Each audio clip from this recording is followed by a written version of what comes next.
so much for coming, and welcome to all. We don't have a quorum yet, so we're not going to vote on things, but we're going to start with our agenda. We're going to go over a welcome and gathering, and welcome to our new Commissioner, Kate Rohr. And we're going to have an update from the Office of Equity and Human Rights. Great.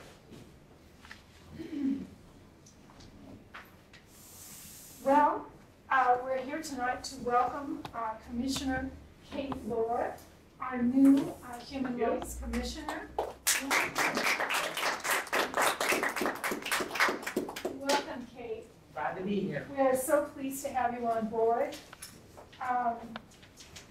Kate comes to us with a long and distinguished career in human rights in this city, and we're so pleased to have the benefit of all of her experience and the innumerable communities and interests that she brings with her to the table. Kate, I'm wondering if you could fill us in a little bit about your biographical background and what led you to this work. I will promise to be short. I was born with an impulse for justice work. It's just part of who I am, and so I've done it all my life. There's times when I've gotten in trouble for my civil rights work and human rights work. I was once to be a Methodist minister and was booted out because of my radical support of the economic boycott in South Africa. So I have had a history of seeing how things that I'd seen first quite radical actually are the right things to be doing, and you just you have to keep in the work and keep going. So I've done anti-racism work and work around homelessness. We started a shelter for homeless family in both of the churches I've worked at, and I'm just really happy to be here because this is really the heart of my passion. So it's really an honor. Thank you, Commissioner. And Jeff, could you provide us with an OEHR update? Dante is going to be here at 4:20, and so is Joe Wall to talk about Human Rights Commission involvement with the COCO. Great. Thank you. This might be a good moment to look over the agenda and see if there's any additions, comments.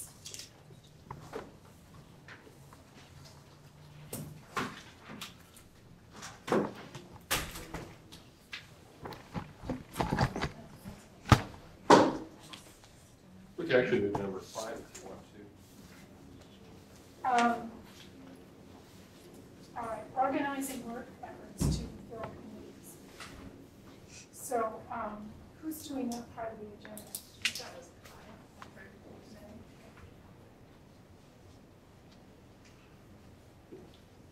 Where's it been long here? Nice job.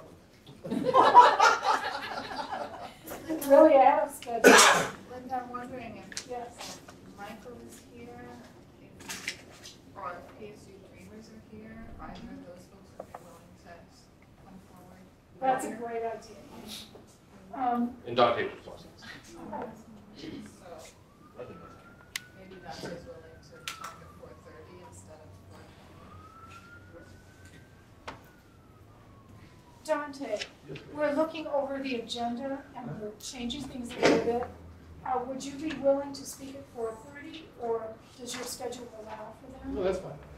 Great. And I don't have much else going to invite Joe Wall to come and talk to All right. Wonderful. Thank you so much for being flexible. Well, we would like to welcome the Dreamers for their presentation. These are some representing some fine young people that I worked with for many years, and we give you a warm and a hearty welcome. Thank you.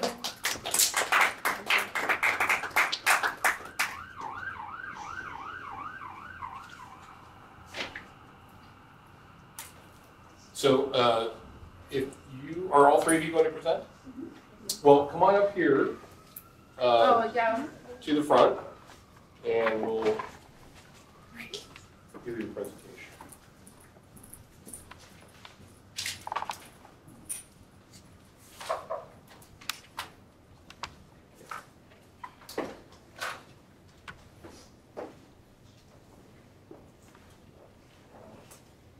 Good afternoon. Well, to start off, I'm Maria.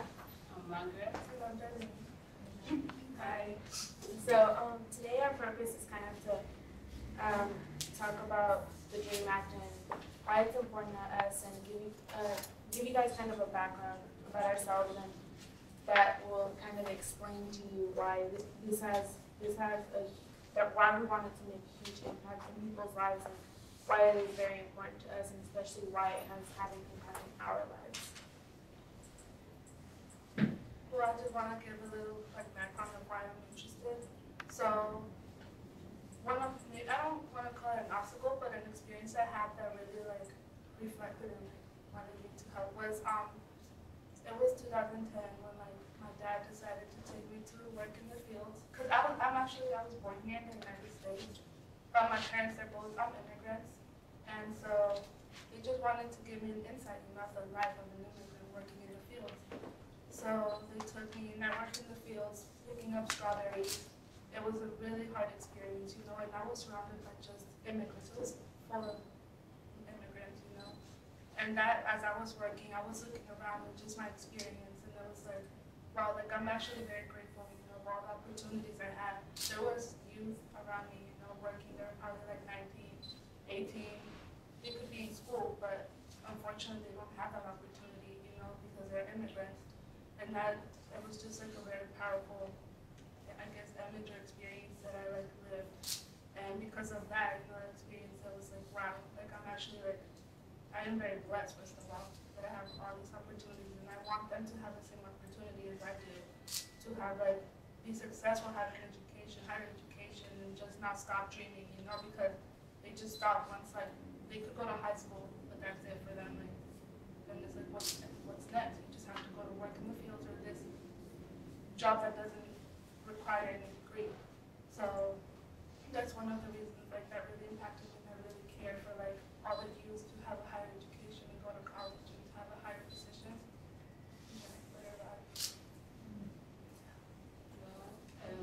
I'll also talk about a little experience that I had when I had to move from Ghana. I'm an immigrant. Yeah, so I moved all the way from Ghana to join my dad here in the United States, just to have a better education and a better life. And it was really tough. It was really hard for me to adapt to the culture and everything, especially the learning style in the classroom. So I remember my first day at Grand High School. My principal just walked to me and he was like, "You have to take a year so class because English is a second language." I'm like, "Okay." So I walked into the classroom and I didn't understand whatever the teacher was teaching. I was lost. But I said to myself, I'm not going to give up. I'm going to keep doing this.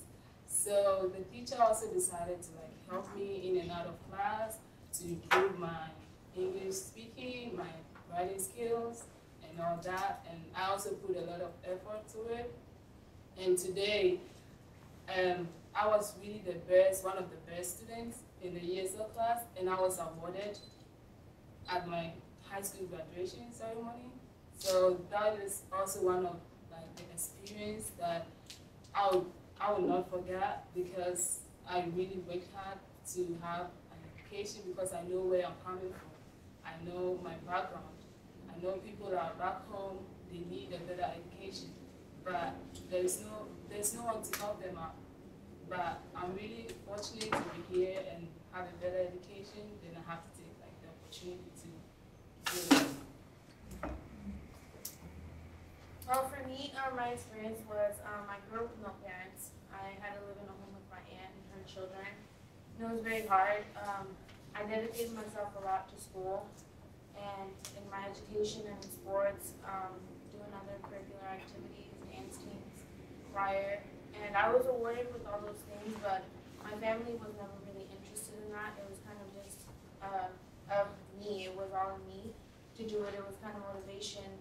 And I found motivation through my teachers. Otherwise, in high school, I would have never really got the GPA that I got. I was awarded with the Cesar Chavez Award, which was an honor to me to be represented, especially with, it was a Hispanic community. We all came together and talked about our experiences, and it was nice to talk with people that really can connect with me and really understand. Even though I'm legal, my cousins are not, and they want to further their education, but they cannot, and they don't have the opportunity to get any scholarships, which doesn't really allow them to go to school, because if they want to go to school, they have to work, but since they don't have documentation, it's like, well, how can they work?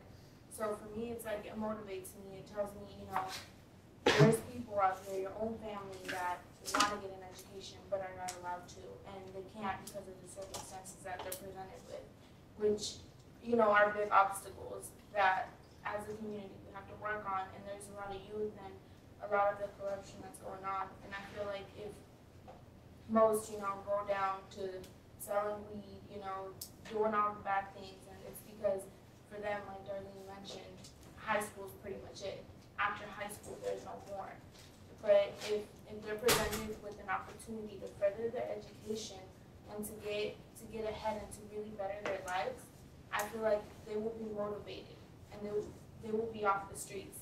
They'll find that in themselves, that they can do it and they can be successful, because there's people actually that believe in them.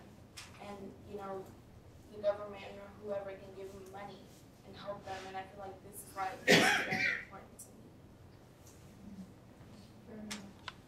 Can we give them some love?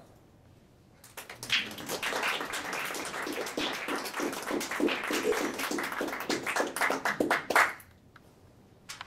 there time for questions? You guys would like some questions? Where is the Dream Act on a state level and a national level? How can we help? Well, from what we know, it has been passed in 17 states, which one of them is Oregon, California, and a few other states. But for us, we kind of want to go with it worldwide. We kind of want, you know, there's not only youth here in Oregon or in California or wherever else it has been passed. There's youth all around the world that need these opportunities. And what we want, you know, is we want to talk in the community, kind of reach out to the youth here that need that help, that need that motivation, and we're better than us that, you know, we're youth. We can give them our insights, and they can better connect with us. And also when they speak to adults, it's like, okay, well, they have a better sense of what we're talking about. They've been there, they've experienced it. So I feel like that is where we would need help.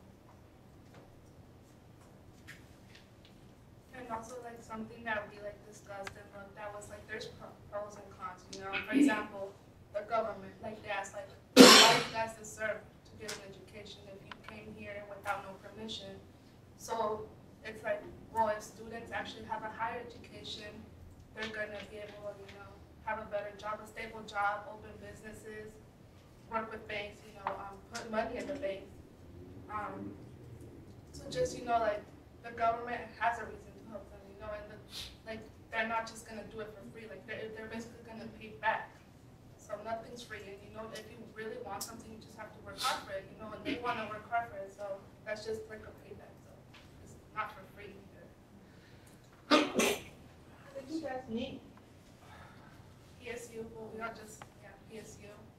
We all come from different neighborhoods and all that communities, you know, but we all came here and, you know, we talked about it, and, you know, it's crazy, you know, how, like, different girls from, like, different places, you know, and then, but we have the same idea, you know, we want to help, and, like, we, except for Margaret, but, like, Margaret, we were born here, but we still, you know, within our community, we're surrounded by a lot of youth who, like, drop out of high school, you know, because they're like, why should I even try? You know, like, I'm gonna end up working at a fast food restaurant or something like that, so why should I try? And I've been surrounded by those people, you know, my family, I have family members who, like, can't go to college, and I'm like, I care for you guys, you know, I'm like, I don't know what I want to major in yet, but I know that I want to help youth and immigrant families in the future, and this is just, like, the first step, you know, and, like, if we get the help, you know, that's the most important right now, like, we need the help, we need, like, support. What kind of support, how can we connect with you, those of us that maybe even outside of this forum, what kind of support would really be helpful on a regular basis or one-time sort of thing? Yeah, well, basically it's kind of helping us put our ideas out there. I mean, you know, ideas with no work, they're really not gonna go anywhere, like they kind of just die down. So we kind of just want to put ideas out there, but really enforce them. We really want, you know, help to petition it, to put it out there, to be able to reach out. So not just, you know, have ideas, write them down, and then kind of leave them and let them be forgotten. We kind of just want to, we really actually just want to put them out there and work, you know, to get them out there and to really spread the word. And I think we also need like financial help, and because we're trying to make some flyers out there to give to like people, like youth everywhere, so they can also support us, like put their heads together and also, you know, be with us. So yeah, it's also financial help. A lot of things run through my mind. First of all, it's, try not to get emotional because you guys are just awesome. I mean, you know, sometimes in this work that we do, it gets frustrating because we work so hard to see the change that we want, and it's difficult. But I have faith when I look back behind me, the youth, and I believe that someday, you know, down the road, with young people like yourselves, we will get there. We will. That change will become reality. So, you know, I'm very moved that you're here. And I think it's wonderful, and I honor your courage and your maturity to be doing what you're doing, and to take, you know, ownership, try to make change, and try to educate people. I'm also biased because of what you want to say. You graduated from there, so I want to offer my assistance, my help, and anything I can do with working with the legislature. I'm on the Black Studies Advisory Council for the state. So anything that I can do, and I think we're all here probably can speak to that as well. You know, whatever it is, let us know. There's a sheet with our contact info. But I just want to applaud you for your efforts, what you're doing. Encourage you to never give up, to continue to move forward, and you know, go after what you believe in. And the other thing too is you don't have to use the word illegal, because to me, no one's illegal, right? So undocumented, whatever, but you know, that's somebody else's terminology. You know, nobody's illegal. So I just want to thank you for being here. It's really inspiring. Thank you for coming. Really, I'm proud as an immigrant, and there was also the rest of being undocumented at one point when I was at school, and I came out of it as well. And it is not easy, and I'm talking here not only to you, to your families and parents who fought for you to be schooling and to be where you are. And as Sam said, I'll be happy to support you as well in any way. But I will advise you to stay focused in one piece at a time.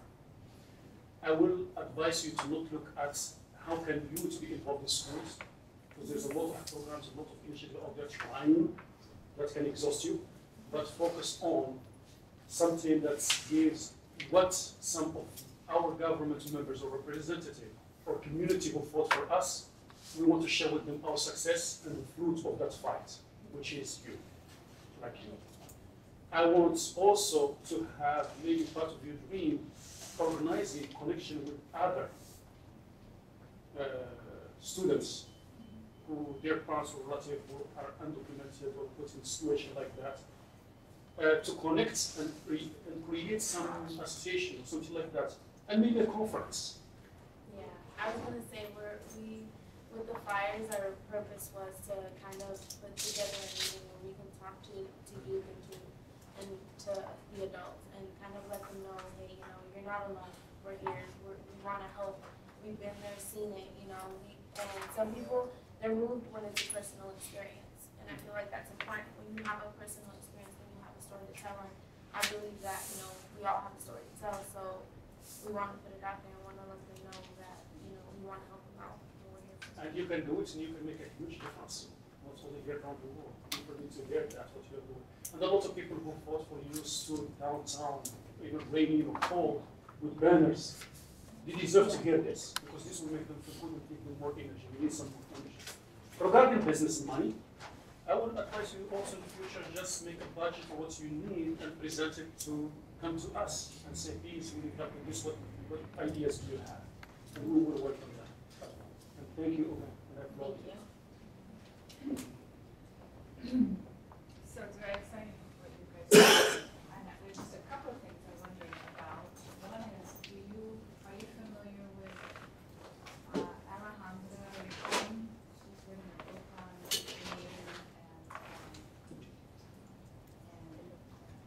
immigrant education rights. So she's actually coming to work with your graduate student cohorts years ago. But she's doing that work out of DC and San Francisco. She's actually coming to visit me for a social visit in June. And so this is her life. What she does, and she just did a tour speaking about it. She's actually going to be in Seattle before she comes down here. So if you guys are around in June, I could talk to her about coming to visit. Yeah, so I'll pick up your contact information. And the other thing I'm wondering is, you spoke about coming to the classroom and having challenges with the learning, or with the teaching style, your learning style. I'm just curious, because I teach college, community college, and I'm just curious if you have ever had an opportunity to share your experience with at least one or more instructors, how that works for you. You haven't had it, but it'd be great, yeah. But then I had the opportunity to give a speech on my high school graduation, so I also kind of shared a little bit about it one-on-one. I'd like to do that. There's a big event this Saturday, is there not? Do you know about this immigrant support event? It's about supporting the people staying at Tacoma Detention Center. Just wondering if you'd be there. So we go to school together, and so we have to stay in touch. And I think that I'm going to be picking up your contact information soon, but It's in your packet. I got it. Perfect. We can discuss collaborating on something because I'm excited to keep moving and continuing building relationships. And you'll be hearing from me. I was a bilingual and migrant teacher for many years, and I used to tell my students, you know, I'm going to retire here pretty soon. Who's going to be here? Which of you is going to be the new bilingual teacher in this school? And there are a lot of career opportunities in education. So you'll be hearing from me. Thank you. Thank you so much for coming. Thank you guys for your time.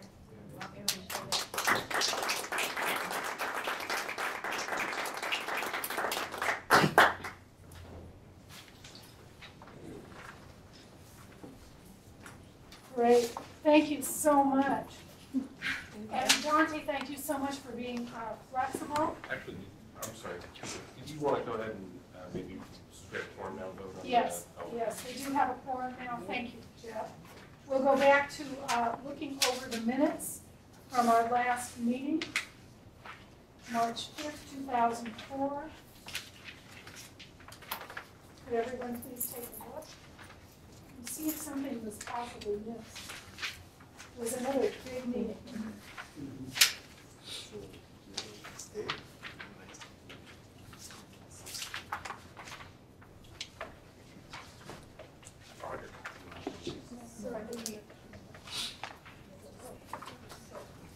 Is it important to have opposition notes about the motion for the diversity program manager in the notes?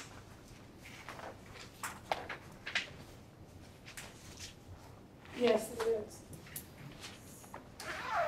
There were community members who mentioned that, and that was brought to the table during the meeting.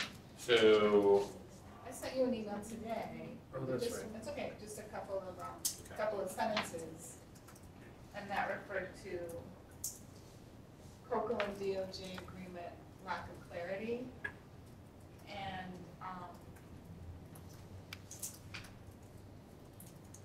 community organization, evidence of community organization support. And if anybody remembers that differently, please feel free to jump in.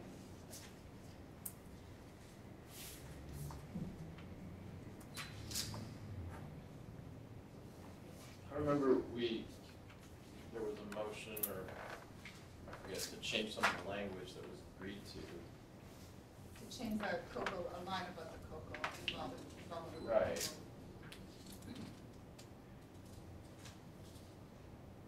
Which you had on your first draft.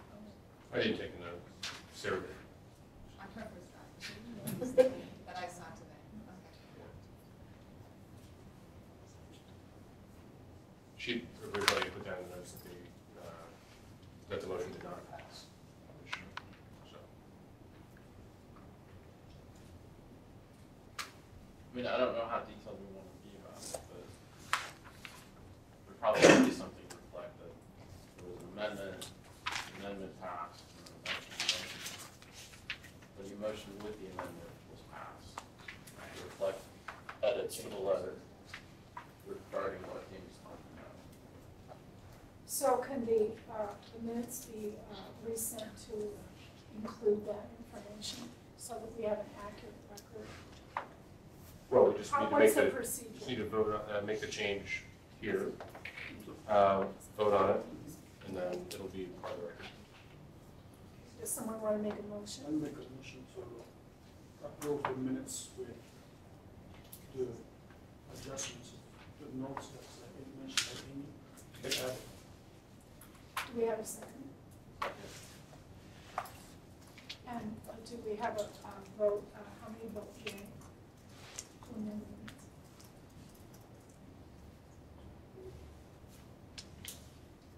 Any nays or abstentions?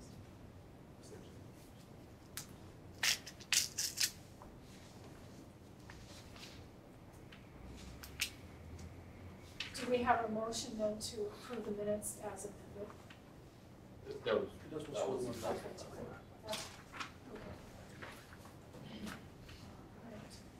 okay.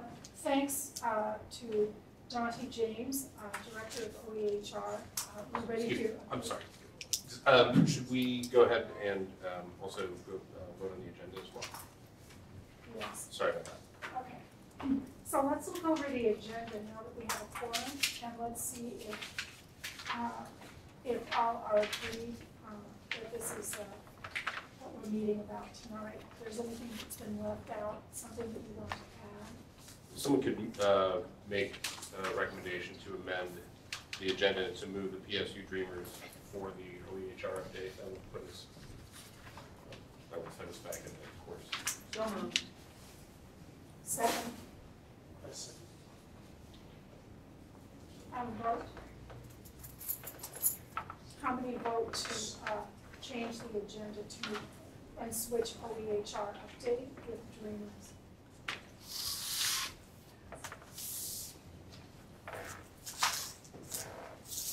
And I would like to add a CDC report to the agenda number 6. Okay, so we should probably put all the amendments into one. Can we do that? So we've already voted. Is that, yeah. I would like to add a name, which is CPRC chairship.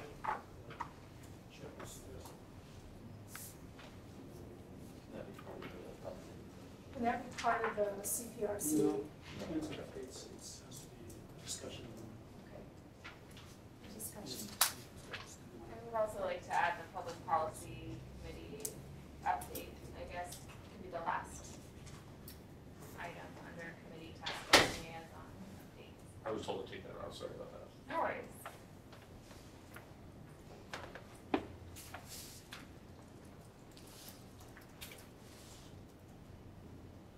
Okay, do we have a motion to approve those changes to the agenda? So moved. Second. How many vote yes? Aye. Do we have any abstentions?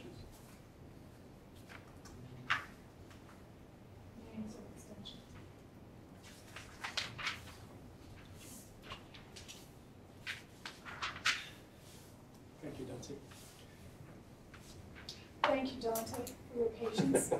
We're ready for the OEHR update. I can make another motion if you need. And I want to thank OEHR for that terrific conference last week. Well,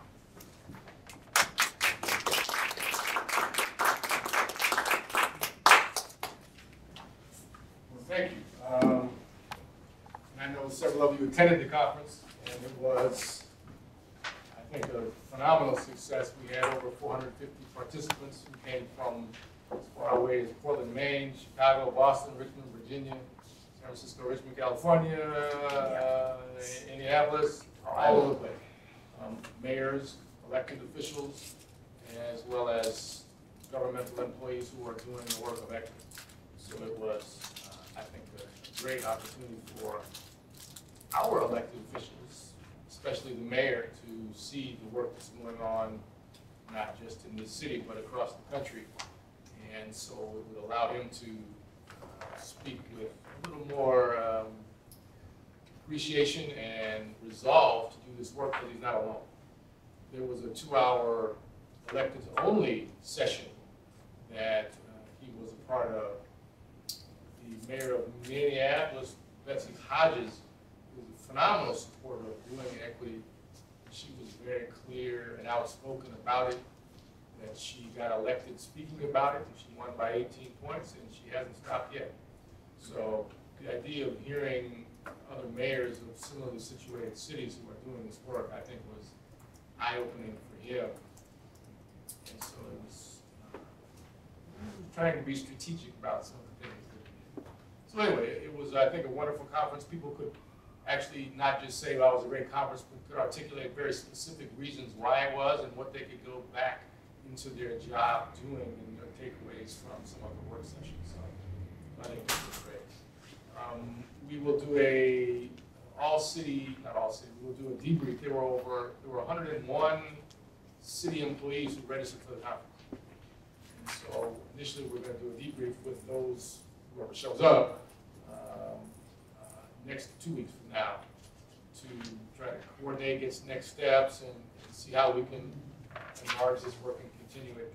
And then what the plan is then to do an all-city email saying, if you're interested in some of the takeaways and engaging with other people that went to the conference, etc., y'all come, and really just try to see how we can really get as many people engaged as we can within the city population to do that.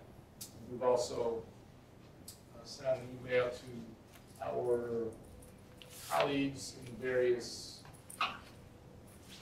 municipalities and governmental entities, Multnomah County, Clackamas County, TriMed, etc., PPS, who are doing equity work. And we're all going to get together and sit down and see how we can really collaborate and have conversations about best practices, worst practices, and how we can help and support each other. So it was just a very energizing conference. Anyway, for me, after we all went home and got sleep, much credit to my staff and really putting on a phenomenal conference. I just get to be the boss, but it was my staff doing all the background logistics work to make that happen. So much credit to my staff. A couple of other things, then I'll turn over to Joe to give you some updates. I think I've mentioned, if not, I will, that a piece of my focus was trying to consolidate some of the civil rights work that's going on in the city, or civil rights positions in the city. Shoshana has been here and spoken. She's Title II, Title VI coordinator, which is in OMF/facilities. Way out of the way. Title I, Title VII is done by HR. And so, each bureau has its own ADA coordinator, its own Title VII reps, all that stuff.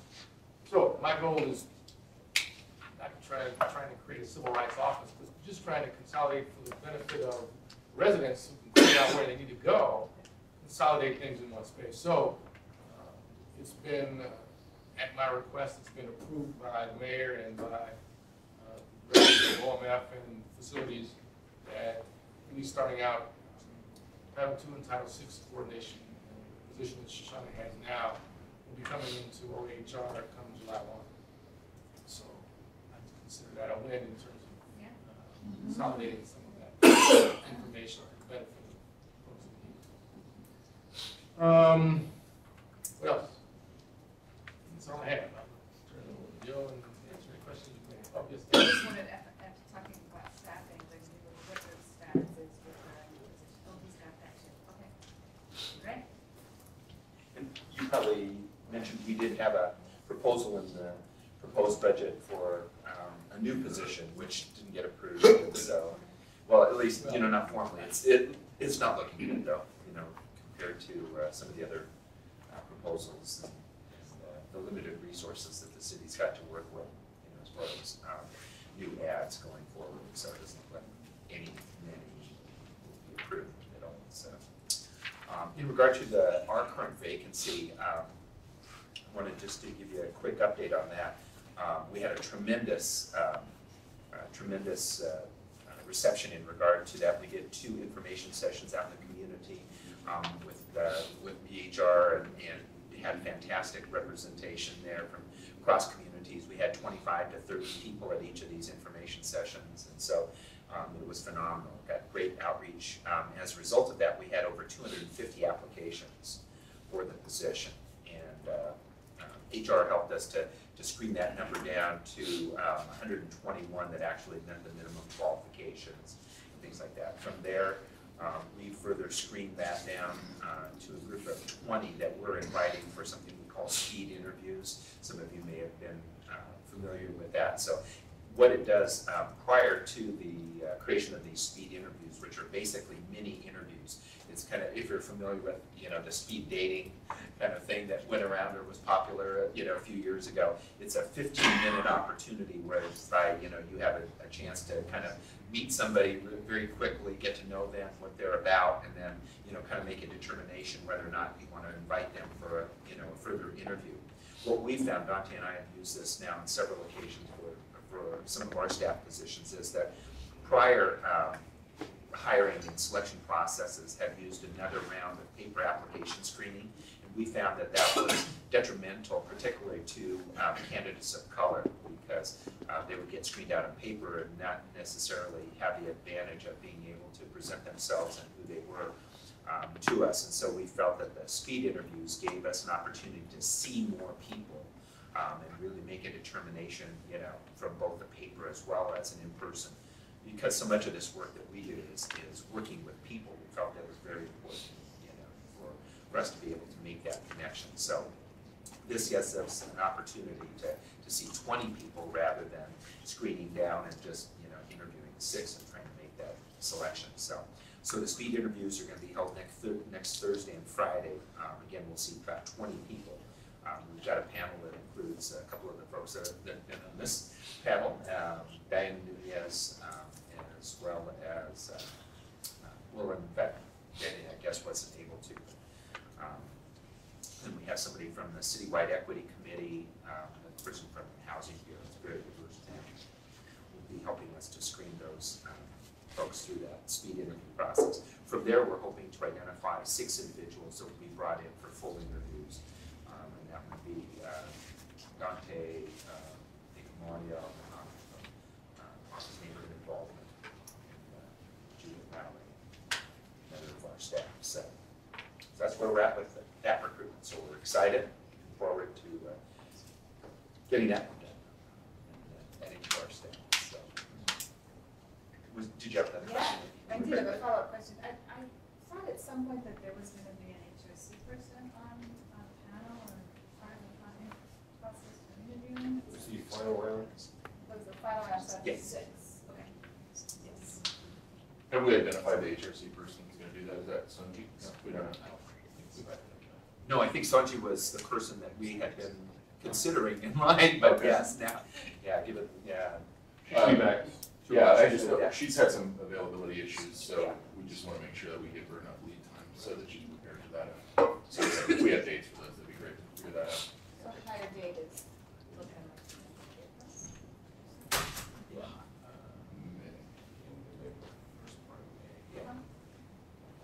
best case scenario. That'd be great for us. Any other questions in regard to the recruitment? other thing that I wanted to discuss with you, since I think most of you are familiar, I'm heading up the process for the mayor's office on the selection of the compliance officer and community liaison, affectionately known as the COCL. And part of that process will also be the formation and seating of the COAP, the Community Advisory Committee. They'll be working on the DOJ settlement. And while we have some time going, we basically have a timeline so that once the COCL selection is made, we have 60 days basically to make those identifications. And I just wanted to remind you all too that this group, basically the chair from the Human Rights Commission will be appointing one official representative from the commission, and then together HRC and PCOD, the two chairs, will be jointly nominating 3 individuals who will be basically representing the mental health community. And so you guys will have a lot of opportunity for input. So I just wanted to make sure that that was kind of, you know, in your wheelhouse, that you're thinking about that, and if you have some interest, you know, that you're communicating that, you know, amongst yourselves, so that, you know, once that selection's made, you know, 2 months is, you know, two board meetings for you all. So, you know, you just need to be, you know, considering that, that if you're interested, you know, make sure that you're ready. You know, certainly the chair and the rest of the folks here know that of your interest. And if you have questions too, you know, please make sure to send them my way. We are in the process right now of screening for the minimum quals. We had 12 applicants for the COCL position, so we're really excited. I think we've got some really top flight folks and teams that have applied for the position, so we're really excited to get into that process. When is the process going to start for the co-op? That'll be once the COCL is selected. 60 days after the hiring of the COCL. That co-op needs to be completed. Right. One, I really appreciate Joe. I appreciate your Office for Communication and today's involvement with you. I also applaud you for the event. It is a success. It's very impressive. And then now that it's happening here in Portland. Yes. But a question, is it okay to share with us what was the position that was not approved? Oh, sure. We had put in for a program assistant position in the office that would be just that, an assistant that can assist cross-program. So it might, you know, Kofi, in terms of the education and training piece. It may work with Patrick in terms of some of the ADA and disability equity issues. So it wasn't a program-specific position. It was truly going to be an assistant position that could float and take on different tasks as necessary based on the workload of the staff that is working at the capacity. One of the things we saw when we were analyzing our staffing was that we had a lot of redundant functions, like meeting logistics, food ordering, those types of things too, that could be coordinated amongst across all of our program areas. And that would then free up, you know, our program coordinators to work more strategically with folks like you all.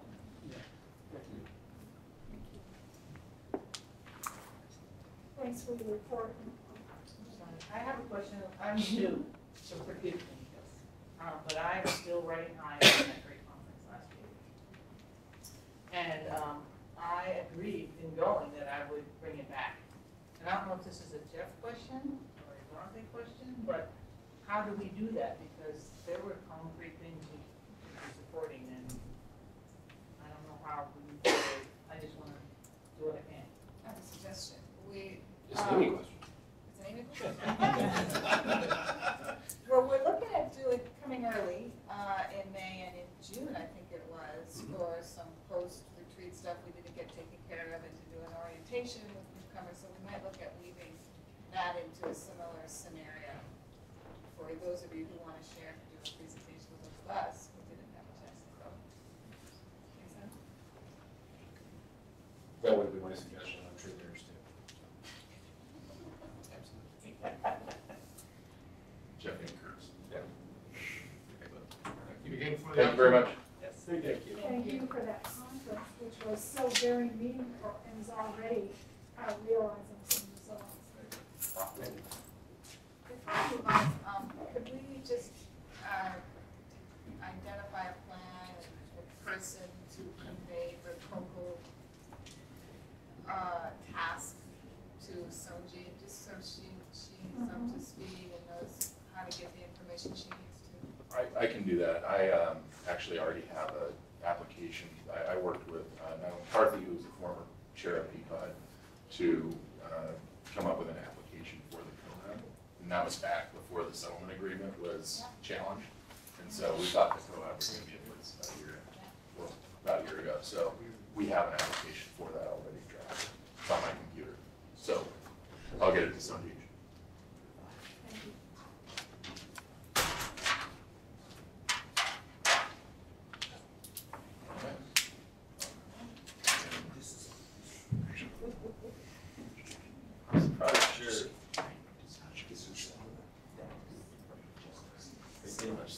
No. So, What?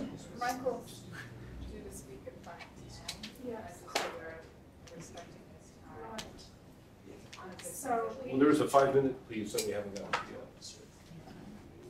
yet. No, I'm just saying that we got maybe, that's next on the agenda, that's before 5. Number 5, yeah. Oh, And I think when we came to that piece before, someone said that you were the one who was going to speak to that. Oh, I can do that. Okay. So we had a discussion at, well, we've had a number of meetings recently about filling committees. I think it was at the executive committee meeting. Sorry. That's okay. And we were just discussing our efforts to fill the committees that are currently formed and have a lot of space for participation. And so one thing that we want to make sure that we're doing is making sure that everybody who is not on a committee has the opportunity to speak to the chairs of committees and is getting involved in at least one committee. I think that it's not in the bylaws currently, but I think that one expectation is that as a volunteer commission that meets once a month, we really are doing a lot of work in the committees at the committee level. And so to the extent that anyone isn't participating in a committee, we just think it's important to be doing that. And so if there is any question about what each committee should be doing, or what each committee is currently doing, or who the chairs of the committees are that commissioners could be talking to about participation, please feel free to talk to anybody on the executive committee about that, and we will point you in the right direction. One thing that we want to do is to take the recommendations from the information gathered at the Roundtable in June, as well as our strategic plan, and try to use those recommendations and the strategic plan to inform the work of those committees, and for the executive committee to try to check in with our committee chairs to make sure that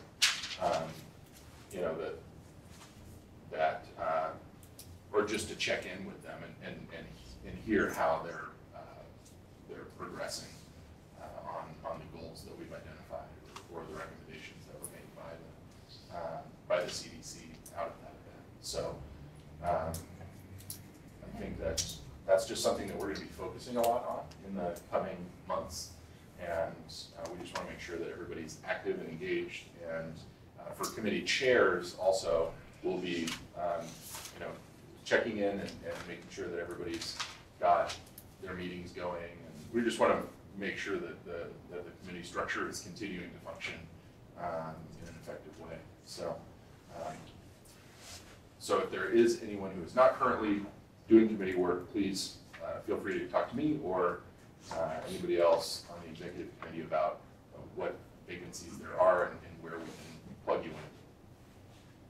Is there anything you want to add something? Well, yeah, Linda, I know, sent an email out regarding a request to executive committees asking of committee chairs to respond to the recommendations. Are these things that the committees can do or committing to do?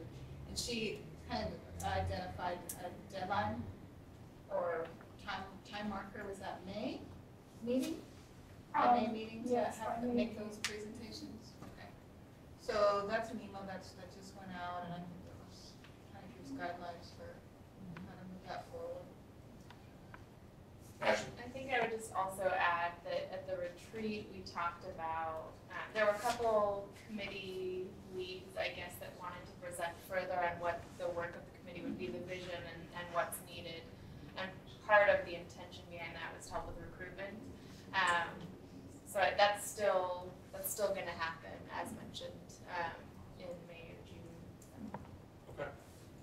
As part of that pre-meeting training then? Great. Yep. Yeah, I think, go ahead. I was just gonna say, I think the idea is that we all need to just realize that a lot of the work has to get done in between meetings at that committee level. And we're doing such good work at the committee level, and getting really a lot of substantive work done that we want to keep that momentum going, and especially with some committees that are just getting off the ground. Thank you so much, Kyle. So that May and June, it was May and June, are we gonna talk about that in the agenda? Give you a chance. That's on the executive committee, sure. I don't think we need, or you have, no, other than letting everybody know they'll have to show up early, early next month, okay. Well, I'll send another reminder out. Great. Thank you. Thank you. Let's see, we have 10 minutes. Maybe we can squeeze in some of the committee and task force liaison updates. And then we'll really enjoy hearing from Withey. So, communications committee, Sonji is not here at the moment for an update. The nominating committee, how is everything going? So we received 4 applications, and then there was one person whose application is being considered in this round, who applied for. And we circulated all of them to the nominating committee members, and then we're going to try and set up a time to meet, or see if we need to meet to decide who we want to interview. And then we'll do interviews. So I would imagine, if all goes well, we'll have someone to recommend by May's meeting. Wonderful, because we have a lot of work to do, and it'll be great to have another one of us here on board. Thanks so much. Let's see. HTTF, the Human Trafficking Task Force. So we are sponsoring our second legal outreach event to human trafficking victims, and well, the idea is to provide legal outreach to human trafficking victims. The way that we're doing it is the same way that we did it back in October at our first event, and that is to provide free legal advice from immigration attorneys to people who believe that they have been either a victim of crime. I've got the flyer here, so I'll read out the, have you or a family member been a victim of crime? Have you been threatened with deportation? Has anyone held your pay? Have you or a family member been physically harmed or threatened? Or have you had your passport ID or immigration documents taken in exchange for work? And the way that it works is that trafficking victims don't generally self-identify as trafficking victims. What they identify as is crime victims. They have been victimized in ways that would be more traditional criminal ways. And what you realize when you talk to a lot of victims and survivors of trafficking is that they in fact have been trafficked into this country or over state lines for purposes of work, and they're entitled to certain protections, and including immigration status protections. And so if you can get immigration lawyers who know what they're doing to talk to these victims and survivors, then you can help those people who didn't even know that they were entitled to these protections to get those things. And so we're doing our second outreach event. The first one was really successful. This is going to be on April 27th. That's a Sunday. It's from 3 to 6 p.m. at the Sauvie Island Grange. And the first one we did was out in Wood Village. This one's going to be in Sobe Island. So what we're doing is we've identified areas of special need for people who have been victimized, groups of people, and so we're trying to reach out to in the different communities where we've identified those groups. And so we're going to be, we've teamed up with American Immigration Lawyers Association. Shipons and Lapasai is their fearless leader and is able to organize attorneys to volunteer their time for these things. So we've got a dozen lawyers who are volunteering their time. We're providing food and childcare for the families when they come, and also there will be attorneys who may be able to help if there are wage and hour issues. There's a lot of wage theft for people who have been victims of trafficking, and so we're going to try to help them in that way too. And so, I guess the trafficking task force is working with the American Immigration Lawyers Association, Catholic Charities, and Immigration Counseling Service are the primary partners in that event. We're also going to be participating with Kate on an event coming up in just a week, right? April 12th. April 12th. Kate, do you want to tell us about that? Sure. And thank you for your task force's support of this. On April 12th, we'll be having a community forum on child sex trafficking. It will include U.S. Attorney Marshall, Amanda Marshall. We will have a representative who is working on this in our Oregon legislation. That's Carolyn Tomei. And we'll have the district attorney in charge of these matters, as well as Mike Gallagher, who is the police officer in charge of sex trafficking on these precincts. So what we're going to do is, first we're going to have just some information, what's happening nationally, statewide, and here in Portland. And then once we know what's happening, then we transition to like a community fair where there's all the groups doing everything. And this is your opportunity to plug in. And then later that evening, we're doing a non-denominational healing service for anybody who's been impacted by sex trafficking. It's going to be very quiet, very private, and it is open to anybody. We kind of felt I need to do something at that level, not just talk about it and organize it. People's lives have been deeply impacted. So what makes sense, Kyle, is that to have flyers for your event at the April 27th then? Yes. At the April 12th event. Absolutely, and we will be there. So. Lovely. Where's Well, it's going to be at First Unitarian Church, and that's 1034 Southwest 13th. Downtown. The forum is going to be in the afternoon. It goes from 3 to 6. Yeah, starts at 3, goes to 6, and then the healing services in the evening. What's the date again? April 12th. It's open to the public. And we're working with some groups, including the task force from Kyle's group, including, I'm trying to get all the sexual assistant. I should have had a flyer.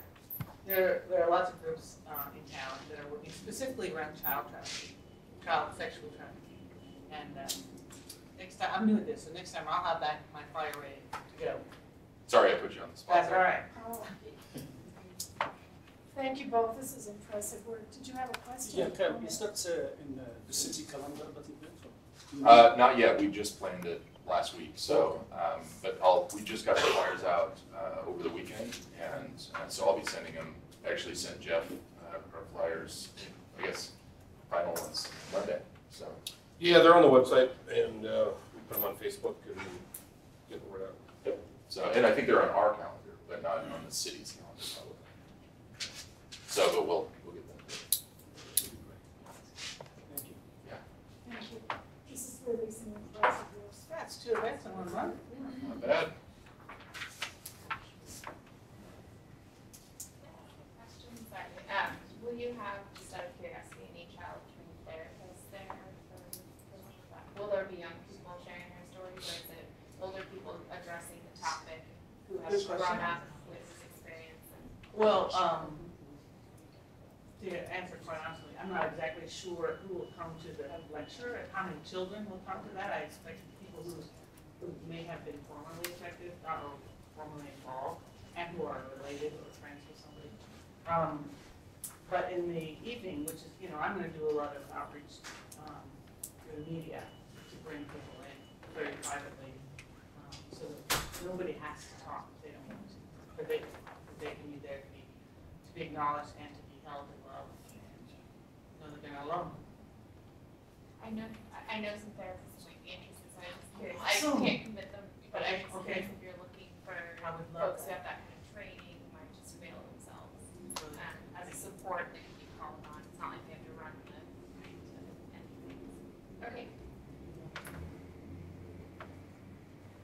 Thank you so much. I just want to say that there's a little bit of discomfort being expressed about the fact that we're having the police as part of this, and I just want to lift that up. So for those who are on that committee, that they know that there's some tension around that. There's fear that something's going to happen. The police are there, and we will have a detective speaking. FYI.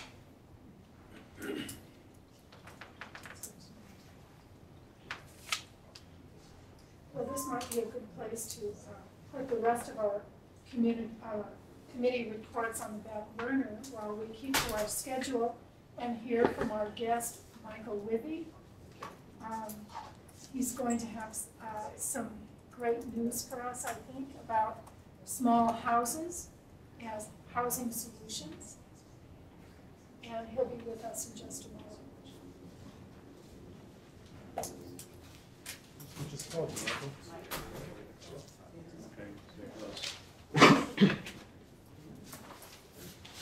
You're up here somewhere? Thank you. Right up there is great. Welcome.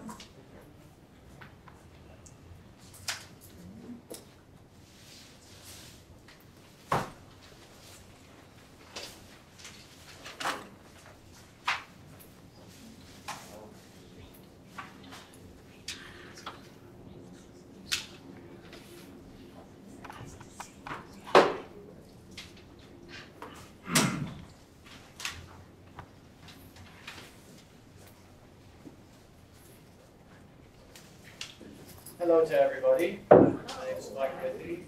I'm a homeless advocate here in Portland. This right here is Dave Cardinal. He is one of the executives at Home First Development. Him and Rob Justice build low-income housing here in Portland. That rents about half of what typical low-income housing rents for. That's Home First Development. They build apartments. That has nothing to do with the eco-communities.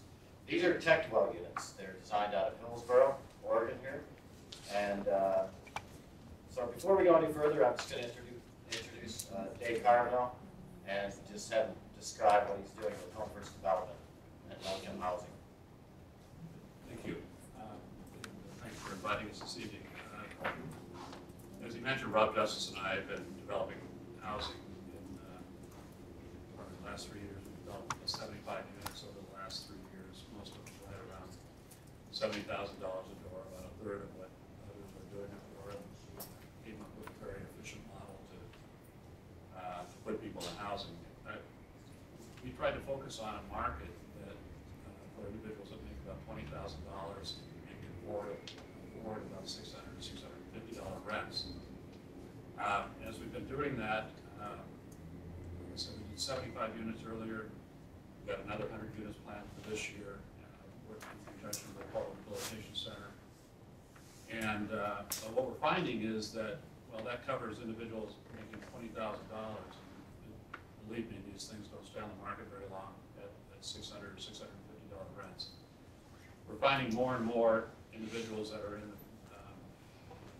making wages that are putting them at levels of $5,000, $15,000, and many of these are homeless individuals. But they're being forced out of the housing market completely as rents continue to go up in Portland. So we have been developing this tech dwell concept. It was something that Tim Cornell, who was the engineer, architect, contractor, does it all. He's been all over the world looking at various needs throughout the world, particularly in areas of disaster. I met him about 4 or 5 years ago, and we put together our first model that we took down to Haiti right after the earthquake. And since then, we've been shipping houses to Haiti over the last 2 or 3 years. But, what we started to realize that even though some of these other countries where there's 700 or 800,000 people homeless, we have some of the same issues here. And we have to get to some level so that we can start supporting people, particularly those people that do have some level of income. Maybe they can afford a $200 or $300 rent level. And so that's where TechWell came into play. We met with Amanda Fritz a while ago. She sent us over to BDS, to make sure that this concept of a house, a modular house like this could be deployed in Portland. And most of you know, who've been around the building industry in Portland, it's a pretty tall hurdle to get approved by the city, but they saw that it met the requirements of code. And so we've been working on doing another prototype in Portland. We've had recent conversations with the county about this idea of a small community. And they're very interested in working with churches and other entities that have land but don't necessarily have the resources but want to reach out to support homeless organizations, homeless individuals. So that's what we're about. If Tim was here, I'd have him describe the house, and he can do it much better than I can, but I'll give it a shot. It is a steel frame system. It's been tested for earthquakes and hurricanes, state county standards for hurricanes. A couple of the unique features of the house is one, its price. We're trying to build these for less than $10,000 a unit for 200 square feet.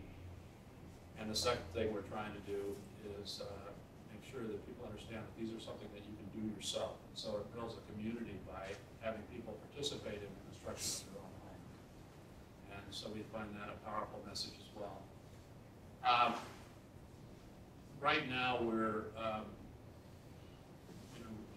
I think Tim may be on his way to China. We're trying to find some good strategic partners. We have a lot of interest from other Philippines and other areas where disaster recovery is such a huge issue, housing is an issue. But again, I think we can deploy these homes in Portland as well.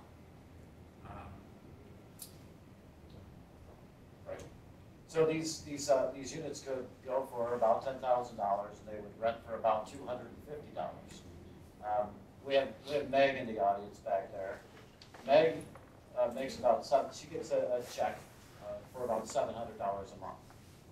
So $700 a month, as we all can imagine, doesn't really allow you to rent your own apartment and pay your bills. So she's exactly the type of person or situation that we're looking for to fill up these eco communities. The federal government says that 40% of the people living on the street have an income, whether it's SSI or SSD or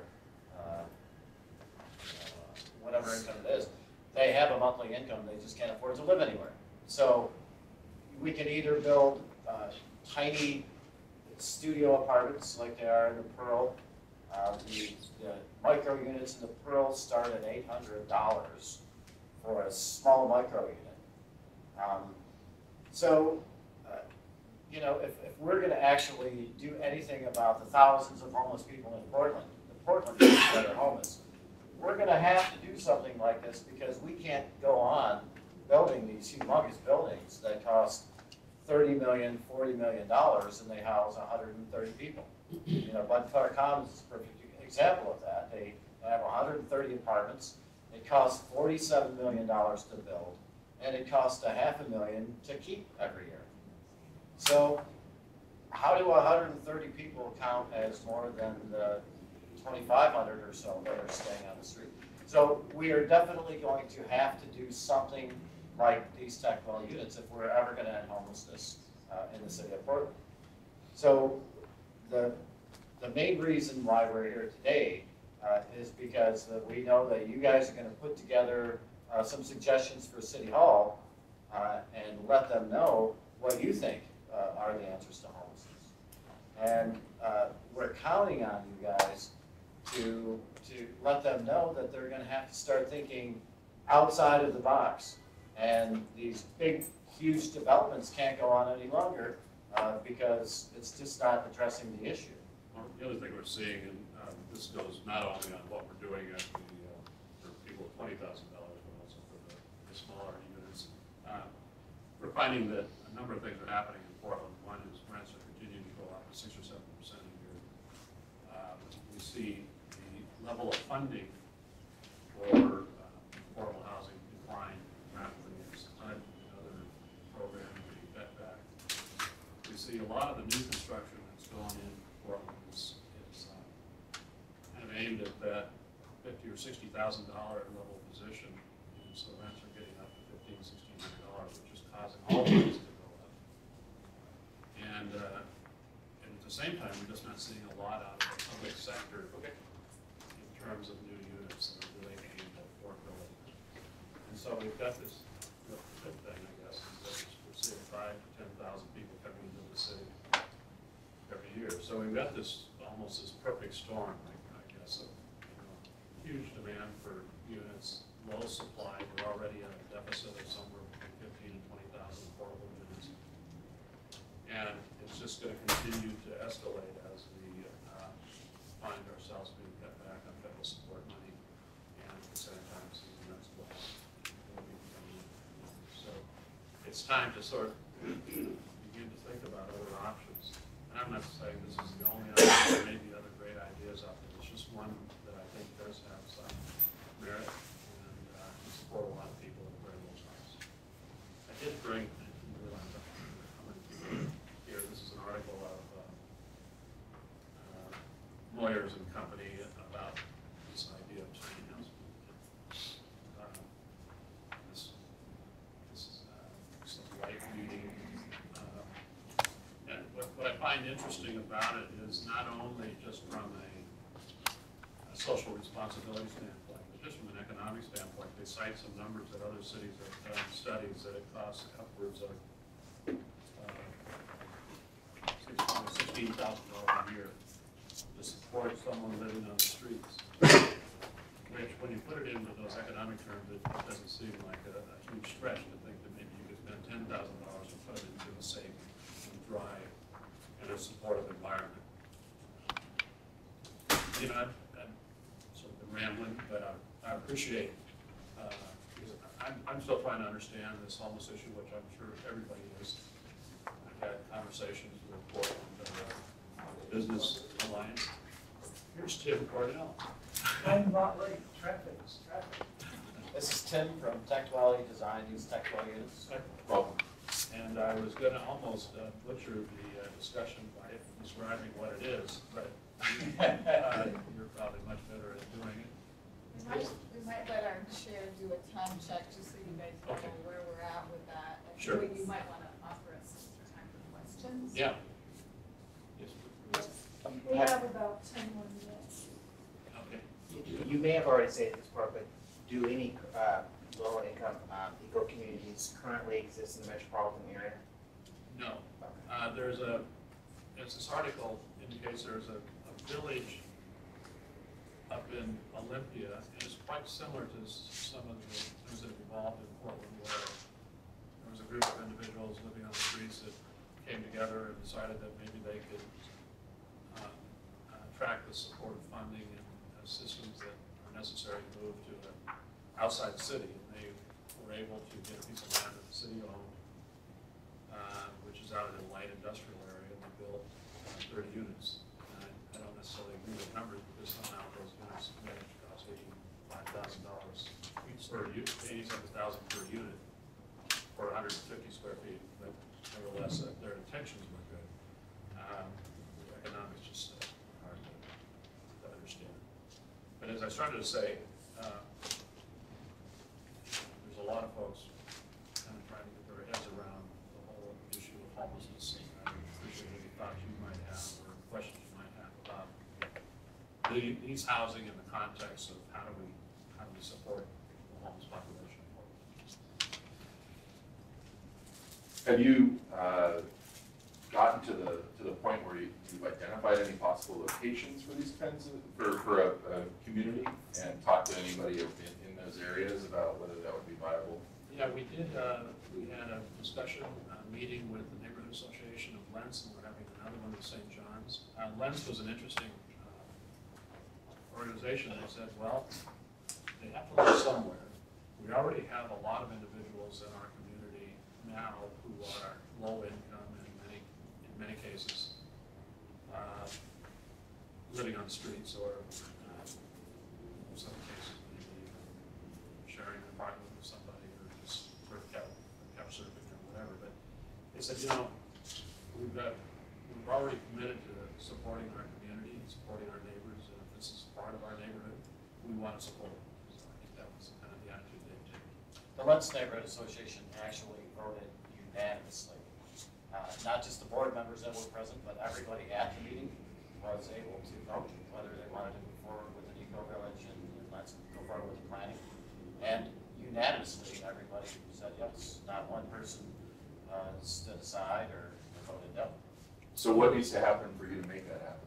Well, the second part of your question was, it becomes a zoning issue also. Where do you find a piece of property that has the correct zoning to put multiple units on the land?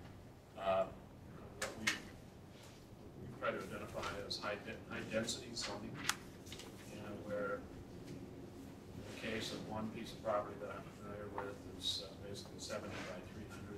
Our house exists in the front, could be used for a support unit, and you could put 25 units in the back and still have a nice community feel to it, where there could be areas for gardening and other outdoor amenities. So the land exists. It's just finding the right zoning that allows you to put more people. So the other one that I mentioned was the church community, and we're meeting with them tomorrow. In some cases, churches have more land than they have money, and so they're very much in support of this type of stuff. Yes. A couple questions. First off, can I assume that these are units that are connected to the sewer? They do not need to be, but they can be. So this might be related to the second question, is you're calling it an eco-village? Yeah. And that means something in my mind, but I want to know what it means in your mind. Well, we're calling them eco-communities. And we call them eco-communities because they can be self-sustainable and Tim can describe this more, but they collect solar power, they collect water, and they compost. So they're units that can be off the grid, and of course they can be on the grid. So either way. We call them eco-villages, or eco-communities rather, sorry, because really the crux of it isn't really necessarily just to get everybody off the street. It's to create a community atmosphere, a self-support, self-sustainable atmosphere, a healthy lifestyle atmosphere. So we would offer things like urban farming inside the eco-village, generate an income for the folks that are living there, as well as just generate community.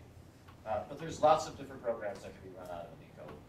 Tim might speak to the sustainability elements of the house itself, structural elements of it. As far as sustainability, what I've done with this, everything is recycled material to start with. The decking, the walls, the windows, the roof, composite material. So it's not new material coming in. It's recycled and it's recyclable as well when the life runs out. Its life cycle is probably 50, 60, 70 years. It's not going to be used that long and maybe taken apart and moved. That's part of the sustainability as well as being able to move it, take it apart, reconfigure it, keep going with the parts that way. So it's different from Dignity Village. How? Well, it's a planned community, first of all, and it's not particularly. Well, how is it different from Dignity Village, which I And I went to all those neighborhood associations to find a place, and we did not get good reception, so I'm trying to figure out. Perhaps the material and the aesthetics is what I would say. Okay. Theirs is recycled materials, for example. It's what's available to them economically. What do you mean by that when you say recycled? Do you mean they're not built as foundations are strong, or when you were saying that, what did that mean? Quality, or what did that mean? Sometimes it's quality or the perception of quality. Okay. You know, a lot of people, they think Dignity Village, they go, ooh, you know, they're thinking, well, they've taken shipping crates and carts and tin and whatever and cobbled it together to make a house. Nothing wrong with that. But it gives the community a perception of, come on, it's not aesthetically pleasing. Well, I would like to add that Tim's units, I don't know if they have kitchens like this. Mine would in Dignity. Oh, Dignity, yeah. So I'm not knocking Dignity Village. I'm not saying anything bad about Dignity Village. I'm glad that there's somewhere for someone to go and sleep off the streets. But I think you can see the difference between a house that's been thrown together in Dignity Village and Tim's Village. We've shown this to a lot of agencies, and sometimes the response is, how do I get one? You know, people would like to have one of those actually. You know, sorry. Yeah, no mind, just kind of waving. So I don't really have any doubt that the small house model is the way that we need to go for a lot of reasons. What my questions are, and I'm actually new to all of this, but my questions really rely more on the ownership and the management.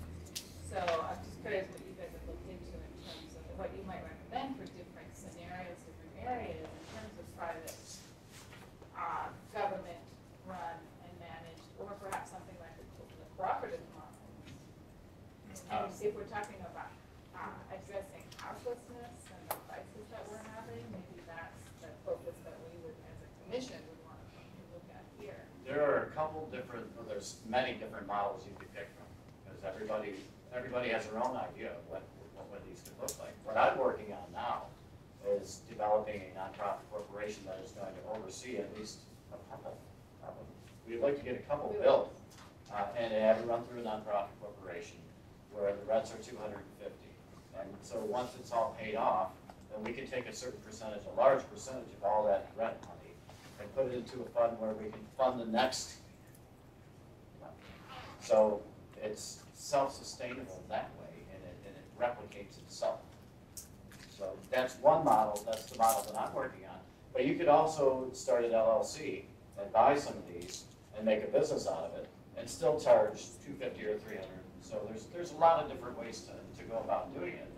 As long as the rents are cut down, then any way is good. You know, some folks are definitely in the belief frame of mind that they would like to see it run through a private company, a private limited liability corporation, so that they would have the control, so that they wouldn't have to worry about any of these nonprofit rules or any of these governmental rules. Whenever the government becomes involved and gives you money, then you got a whole separate set of circumstances to work with. So even though there's many different ways to go about forming one of these and running it, initially at least I'm working on the nonprofit side of it, where of course you would lease these homes. Eventually, we would love to see home ownership of these small communities. Everybody would be a homeowner, and they would run it just like a condominium association would run a condominium association. Yeah, that's the kind of thing that I'd love to see as follow-up, personally, the business model and that kind of system. The other model is that we have to talk with organizations like Join and church communities in particular, who, in some cases where people can need additional support, that the church or Join can be responsible for taking that piece. Well, this is a very exciting and realistic and solution-oriented presentation today. We're so pleased that you could come, and this ties in very much. Did you want to make a comment? Yeah, Sure. Okay. Excellent. Okay, so comments first. I'm just keeping us on schedule. and Yeah, I'll make it quick. I think it's a great idea, and, you know, I don't, there's downside, sure, and so I don't want to talk about that now. But I guess my questions are, what are the downsides? What are the hurdles? And we don't have time to discuss that now, just not from the point of, you know, what are the things that we have to overcome to make this a reality, right? What are the downsides? What are the hurdles we have to overcome? Because I think this is the time, you know, I think someone a couple months ago made the point that we're 8 years into the 2-year fight to end homelessness, which is ridiculous to me. So if you have a wonderful solution like this, I can't see why we, you know, what can we do to help you move forward? The other thing is, are there, and I don't, you may have already said that, are these units already in existence somewhere? Or In Haiti. do you have any, are they manufactured here? They are. Do you have any? I have some that are being assembled in a couple of weeks in Newburgh, 3 of them. I would love to, you know, I'm a visual person, and so I would love to see one of them, if that's possible, once it's completed. Sure. And encourage you to, if you haven't already reached out to city council, you know, so share that with them. So. I have an idea that would fold this work with the things that I'm going to announce tonight from the Community Discovery Committee that will fold into this work. So if you have any more comments or questions, you could send them to me as the chair of CDC, and I will see that they're followed up when we meet with these fine folks when we're planning our roundtable homeless solutions for houses in the city. And did someone else have some comments to make? I do. Yeah. So I see it as a good quick solution to the problem of homelessness as we go, and probably the best option in order to get toward that 8-year fight to homelessness. But I have a question on, is it going to continue marginalization or interpretation of communities from the city center? Because how, that's, I guess, a fear of mine in this, because if we're building these communities, does that mean we're building them separate from the community of Portland so that they can get involved with what's going on downtown, politics, et cetera? And also just being a communications major, we look at not only how people communicate, but how classrooms and houses and communities are organized and what they communicate. And I wonder if little houses would continue to preserve, I guess, that human dignity if it's supposed to be smaller, which means that communicates a bigger thing. And I wonder if we've been able to speak with the homeless community in the process of this. I spoke. That plan right there, did you notice there's a play park in the middle? And each of these houses, there's 40 houses in that site plan. This was developed and designed specifically for a site in East Portland, Southwest. Each of the homes, there's 5 to 8 in a cluster, so you've got cluster, cluster, cluster, cluster, and then a wider, larger area that could be a community garden or a play garden, or play yard in this case. There are homeless children involved as well. It's not just me and you type of people. I was trying to give that sense of community there first. That becomes part of the larger community as well. Not to isolate them and say, here you go. But it's definitely. In some respects, it's what's happened in the community for the last 50 years. People continue to move out and build smaller communities, sub-developments, and I would sort of look at this in that perspective. But I don't, but one of the questions I was going to ask, because I think many of you have given this a lot of thought, is I don't know how many the homeless block is. I know that there has been, we have a lot of services here and that keeps them downtown. But at the same time, as I talk to other agencies, they find that once a person is self-sufficient, they can kind of move away from these services. I think that's a good overall objective. I'm not suggesting that individuals that are either disabled or have other, that they should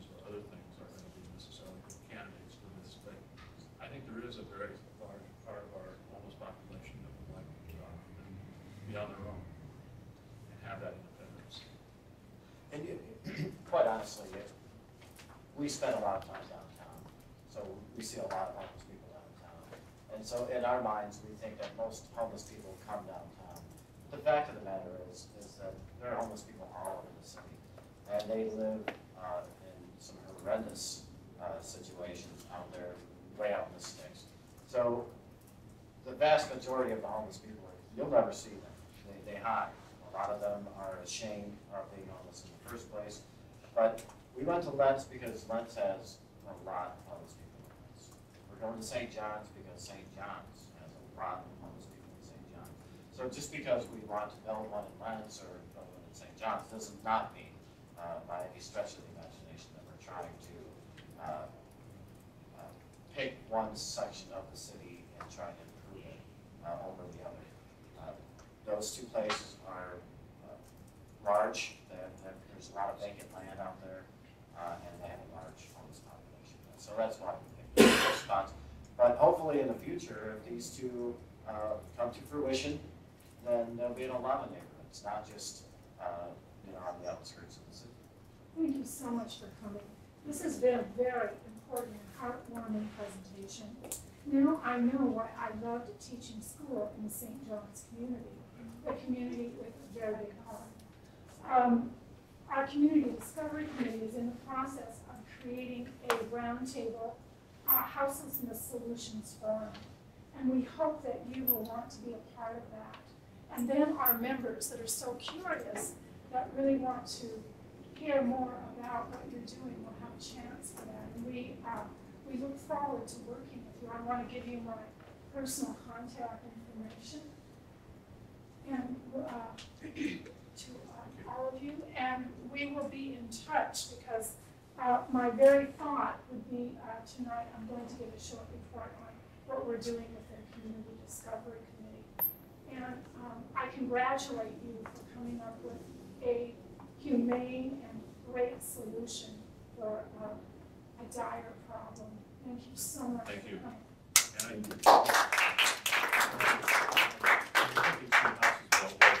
We'll contact you and maybe find some opportunity. Yeah, you have the card.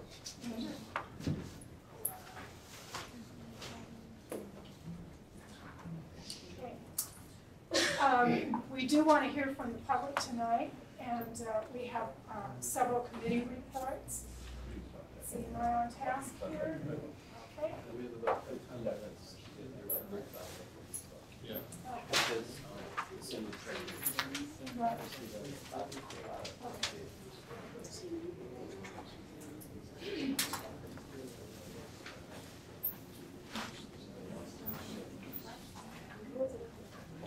Sure.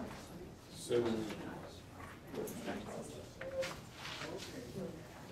Linda, can we move forward with the Housing Rights Task Force update? Yes, I need to do this one. Thank you. Housing Rights Task Force. So, as Linda alluded to, some announcements she's going to make, which explain some of our task force, but so far, our more recent activities, we're working with CDC on the homelessness forum presentation, roundtable. So, unconference, we've been working on that, and then with the way that that's going to shift responsibility, we're going to regroup and start talking about what other issues we'll address.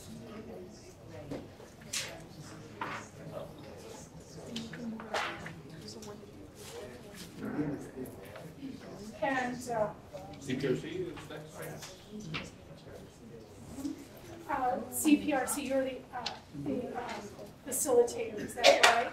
There isn't currently a chair, is that right? We will. So for CPRC, as you know, one of the goals we have is to hold municipal events in the community. And the purpose of that is threefold. One of them is to connect the community with the law enforcement, which is Portland Police Bureau, to hear what's the work they do, as well as mostly what's important is for important people to hear from the community what they think and feel about Portland Community. As well as the purpose of this is to have thank you, Kai, to have a dialogue about a beautiful community, about building a policing community.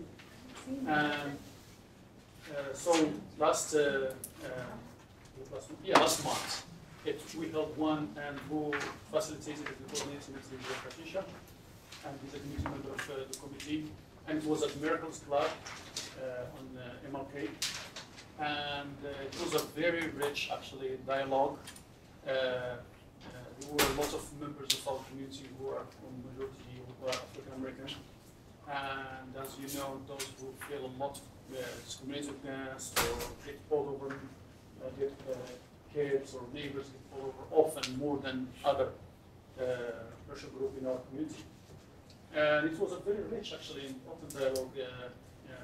We had people that expressed some concerns, expressed some feelings, and also it was nice to hear also from some officers how they felt, and also putting forward the things that you can do and support. And it wasn't a meeting that was out of control or people are reading figures, but was more trying each group trying to understand each other and how we can work together. So that's, I guess, the updates I have, and I don't know anybody here was there. So that's all I have. What's up with the chair? Oh, okay. Should I add that right now? Okay. So basically, we have been since February, since Danita left, we have no chair for the committee. And so we really need to have a chair. I stepped in and facilitated this last meeting, so we are also looking who's going to do the meeting this month. And I saw about these 7 emails went around from a group of us about who's going to volunteer for that. But there is a discussion about the process, which routes, or how we select that. And please jump in from the history. I think this is the group, and this is the leader of this group that need to select or point or make a recommendation who should be the chair and move forward. But I don't think so. With some questions, people asking should we leave it for CPRC, in my opinion, I don't think so. I think it needs to come from here. So that's one of the things about CPRC, the chairship. The second thing is we need to clarify the duties of the members or expectations of the members of the committee of CPRC. Because I see sometimes somebody jumping in and doing the work. I don't know if that should be HRC, Human Rights Commissioner, should be the chair, or should we add another vice chair to that? So we have really to work on who is doing what and what the purpose of the community members of Human Rights Commission there and the staffing team as well. So if we clarify that, it will be smooth and there is no somebody stepping in other shoes. So those are the 2 things that we want to push forward. And you also have an opening for an HRC member on the CPRC. Yes. Is there some help that you'd like to ask HRC members for in this task of defining rules and working on leadership? My proposal is literally we need just to go ahead and select who's going to be chairing this. Because one of the things is and move forward with it. Because I believe it's a very crucial committee, and I don't want to see a lot of us sitting there and wondering who is what, why is being delayed, or who is the responsibility in confusion. And so that's what really I don't feel comes from that keep going and driving. You just go ahead and discuss it, and get somebody in there. And the second part we can wait later on, or we can start discussion that is not as crucial as this one. So who wants to? Yeah. I'd just like to say that I'm supportive of that idea. And anytime we make a major decision shift like that, I don't know how it's been done before, but I'd like us to formalize that, the fact that we're changing that process or creating a new one. So we have that on record and everything is very transparent. So maybe we can do that tonight, I'm not sure, in conjunction that's what would be my preference, is that if we're changing process, The process, according to the bylaws currently, is that the CPRC will recommend some HRC member from CPRC to be chair, and then the chair of the HRC actually appoints the chair. So, I mean, I think that we have a time issue today, so I don't know if we can deal with this now, but I would say we can do this without actually changing the process. We can, if the CPRC, if the HRC members of the CPRC would just suggest to Linda or Sonji by the main meeting who they want the chair to be, then Sonji can just appoint that person. And that makes actually, sense to me, yeah, I wasn't aware of that. That's the protocol currently. Actually, that's how it happened. Yeah. That's how it happened. And Donita made the recommendation. But, and actually I emailed her from Morocco and I said, we probably need to wait until we are here, all of us here in this. And so the whole thing got dropped. So now I have confusion within the group of law enforcement, like what's going on? When are we going? So that's why I'm trying, and some of us here still we really need to move on. That's why I put it together. But actually in the process, that's what it is. Yeah, that's the process. Who did you recommend? She put my name, but.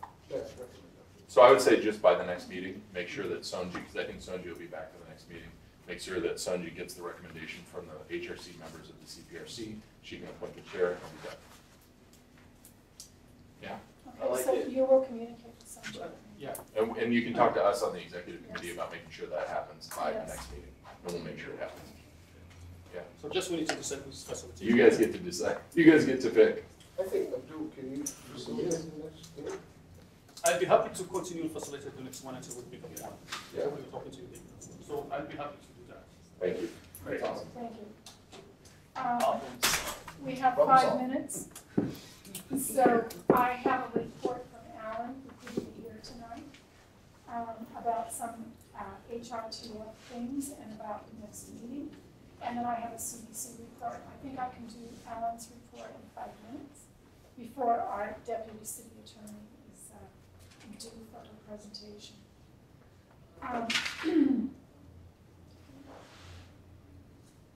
And for tonight's agenda item regarding the June HRC meeting, Alan said, we'd like to plan an HRC meeting in the community again that would serve as an educational forum for both HRC members and community members that would like to attend. Myra has confirmed with the Oregon Association of Minority Entrepreneurs, alumni, that the space there is available on June 4th, and Western State Center also would be available to present to HRC on their Facing Race legislative session report. Myra and I also will be further discussing plans for format of the meeting and outreach for the meeting, and ideas for additional participation in the meeting include involving city resources such as OEHR's legislative manager, Judith Mowry, or staff from City Office of Government Relations to inform us about the city's legislative agenda process and statewide legislative issues in which the HRC might consider becoming involved. And I'm bringing this to the executive committee as well. And also, I'm keeping Sonji in the loop on this.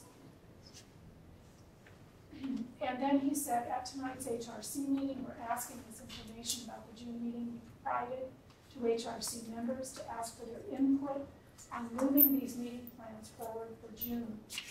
Now, I'd like you to get back to Alan on this.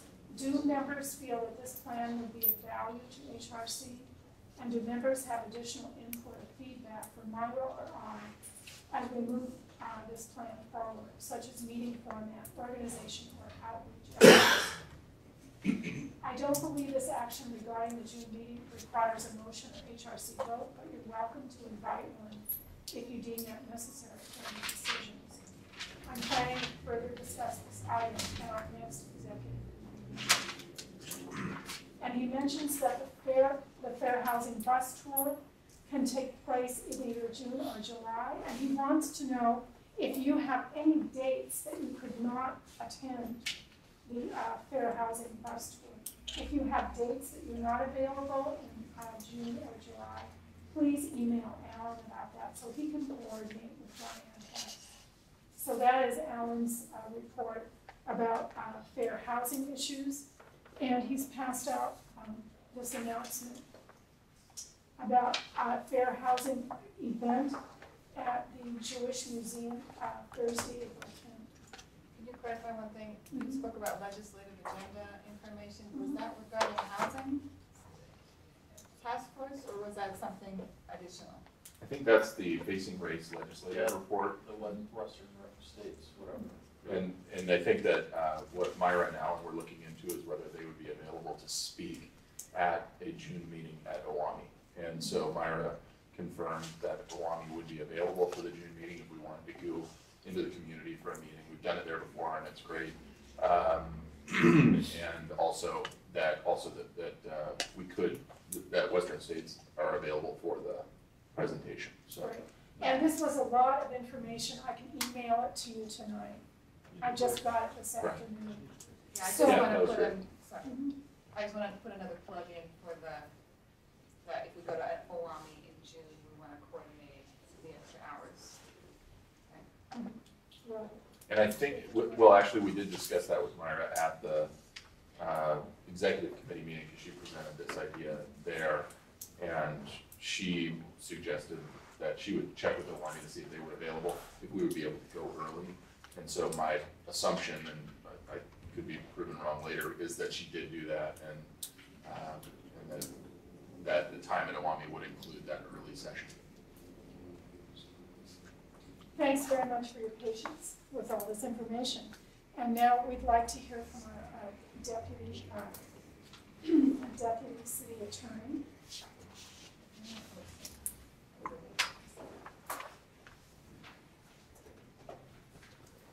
Hi. Hello and welcome. Hi. Thank you for coming. Thank you for the invitation. We're Probably down there so you can be on here camera. tonight. Do you pronounce your name Osoinach? Osoinach. Thank you. You want me to give a quick intro, Linda, please? Hi. So we first came into contact with Alan this most recent round as we were drafting the testimony for the fairness hearing.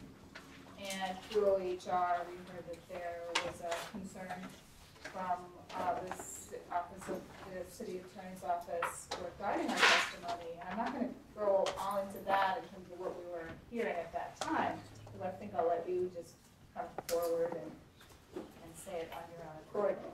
But just in short, in the end,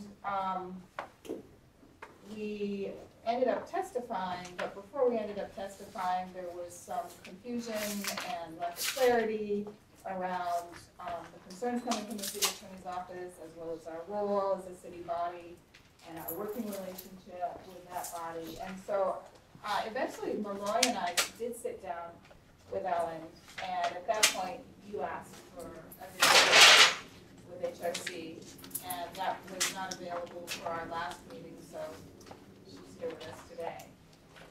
And so what we talked about was just a couple of things, perhaps looking into that situation that happened, so we can understand any concerns and anything else that you want to convey with us about the DOJ situation. And then the larger question of how do we see our working relationship? How does that really exist between the city attorney's office and agencies who are an independent body with their own obligations? So, first of all, thank you so much for extending the invitation. I know you all have a lot of folks on your agenda, and I know you want to open it for public comment, so I don't intend to take my full 20 minutes unless you all want me to. I mainly wanted to kind of make myself available to you to answer questions that you may have about DOJ or about the city attorney's office, about whether or not we represent you, in what capacity. I mean, all of those kind of questions, which I think are really interesting. And just to introduce myself and give you a little bit of background about who I am and my work for the city attorney's office, and how it is that I came into contact with the Human Rights Commission, not only in this last event, but previously. So the last time I was before the commission was during the JTTF. And I think that any of you were on the commission. I don't remember now, but it was when, I think, yeah, I think that's right. Maybe you were the only one. Yeah. So you probably remember, that was an interesting time, and kind of another interesting moment in, you know, sort of the life of the city, you know, engaging in a discussion, a very public discussion about a matter of concern to the Human Rights Commission, to a lot of larger members of the public, and the commission rightly, you know, wanted to hear from the folks that were participating in that debate, including the city attorney's office, because at that point, the city council had asked the city attorney's office to essentially act as a neutral fact finder, so that everyone was working off kind of the same set of facts and making decisions about the GTTF. And I only bring that up because I think in terms of the relationship of the city attorney's office to the commission, I think it's really fact dependent. And I know there are some attorneys on this panel, and so I thought, well, that would be fun to get you know, attorney's perspective about, you know, who's your client and conflict of interest, and they are all really interesting questions. But the bottom line, at the end of the day, you all are a city commission, and so to the extent that you want and need legal advice from the city attorney's office, we definitely represent you in that regard. We, Tracy Reed used to be the advice attorney and is now the city attorney. And of course, you know, her position and the city's position is that, you know, we represent this city. The city attorney's office doesn't have individual clients. We don't advocate for particular bureaus. We represent the city as a whole, and the city is manifested through its commissions, through its bureaus, through its elected officials. And so the bottom line is our office is here to provide advice. And so in the context of the litigation that the Department of Justice has instituted and is ongoing right now in the courts, that's another really interesting example and a very unique proceeding where the judge in the case wanted to hear from members of the public. But the city is also a defendant in that case. And so the judge also wanted to have the city make representations about what the city's position was. And so there were not only the Human Rights Commission, but the Portland Commission on Disabilities and the Citizen Review Commission. All of them are parts of the city, as is the Police Bureau and the you know, independent police review. And so my purpose in contacting you all was to attempt to you know, have a conversation with you all like I was having with all the other folks in the city about how do we want to present the city's you know, presentation to the court. And so one of my concerns was that having not reached out to you all, that what might happen is we would appear in court and the judge might say, wait a minute, isn't Human Rights Commission part of the city? And so, you know, if the Human Rights Commission is saying something different than what the city is saying through the city attorney, you know, asking us to address really some of those interesting but challenging questions. So my purpose in reaching out to the commission was really to have a conversation with you all about how you wanted to handle that. And so I really appreciated both Commissioner Samara and Commissioner Good, and as I understood, the rest of the commission really wrestling with those issues. And ultimately being able, what I hope was a satisfying, you know, compromise, which was that you all were able to express yourselves to the judge, and at the same time making it be clear for me, you know, what you wanted your role to be, so that I was able to be clear with the judge. So from my perspective, I really appreciated that being kind of the beginning of this conversation, and again, really appreciate you all issuing an invitation for me to come and be able to engage with you all, because you do such interesting, important work, and are, you know, critical of the city, supportive of the city, and are part of the city. And so, you know, those are roles that, you know, there are often entities within within this city that, that have conflicting viewpoints, and that's part of our job, is to be able to provide, help and coordination to the bureaus when they have issues and problems. So with that, I am happy to answer any questions or comments or concerns that you all might have. Thank you. So are you our primary contact at the city attorney's office now? I'm not. When we have all of our public meetings questions? Yes, right, yes, Tracy Reed told me that Yeah, we have a there's lot public for records and yes, and those kind of things. I'm not, I'm your primary contact for things related to the DOJ, and I know that Joe Wall earlier kind of, tried to give a briefing about some of the ways in which HRC is directly involved in the implementation of the agreement. So Tracy Reed, actually, like you all, the city attorney is still your legal advisor. She's gonna take our calls. She told me specifically We'll see that about you that. all know. She stands at the ready to take your calls and actually is in the process of figuring out who's going to be the best fit for you all, and then probably you will have another visit from the city attorney's office to introduce you to that person. But having said that, absolutely, if you can't get a hold of Tracy, please feel free to call me, and I'm happy to get your questions answered for sure. Thank you. What is the next step with the DOJ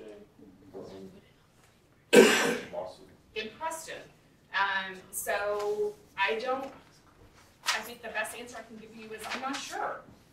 The judge asked the parties to, and when I say parties, I mean all 4 participants in the lawsuit, the AMA Coalition, the Portland Police Association, the city, and the United States, asked us to see if we could figure out and come to an agreement about what the court's role is going to be going forward in the agreement. So we're in the process of seeing whether or not the parties can come to agreement, and then figure out how we're going to communicate with the judge. So to be determined.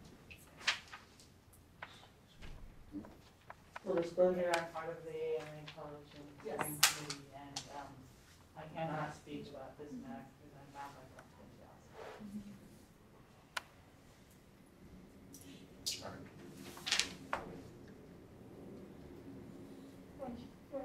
Thank you very much. Thank you.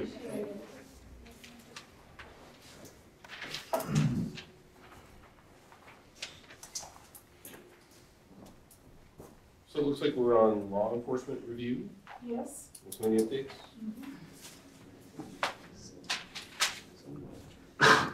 So let's see. Yeah, I did. I don't know why I thought I meant. So yeah. She's the chair. So the things that we've been discussing are things like the name of the committee, who's the chair, purpose, the difference between this committee and CPRC, and that's kind of where we are at right now. We also have some plans for the future, but that's yet to be discussed.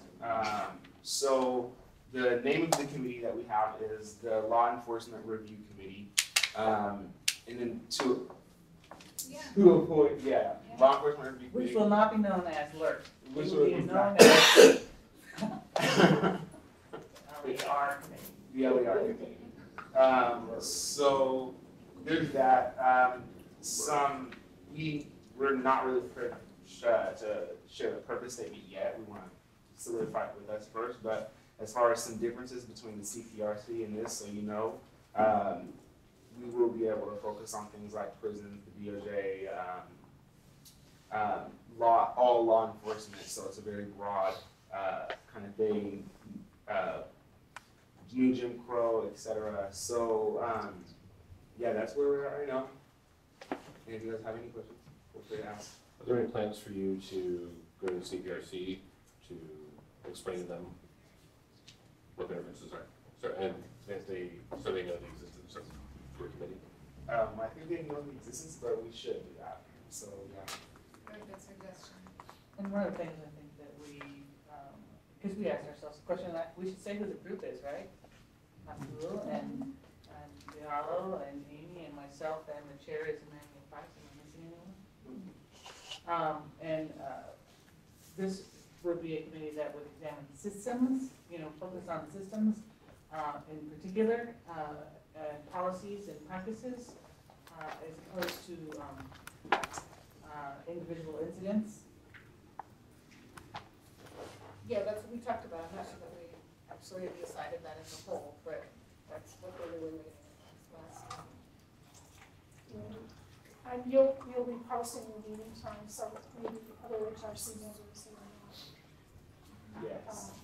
not on your committee would like to drop in from time to time to see what's going on. Our next meeting. Yeah, our next meeting is going to be May 6th. And it will probably be at PCC on the build. Can you say the exact name and address? PCC Workforce Training Center, 5600 Northeast, 42nd Avenue. So May 6th, and so that means they're every first Tuesday of the month. Thank you. Thank you very much. Questions? If anyone's interested in coming to the next CPRC meeting and doing what Chair suggested, it's on April 16th. Where is it? I think it's the South Precinct, but we have to know like by today, because we're setting the agenda tomorrow, if anyone would like to come for. I haven't heard about that right after the meeting.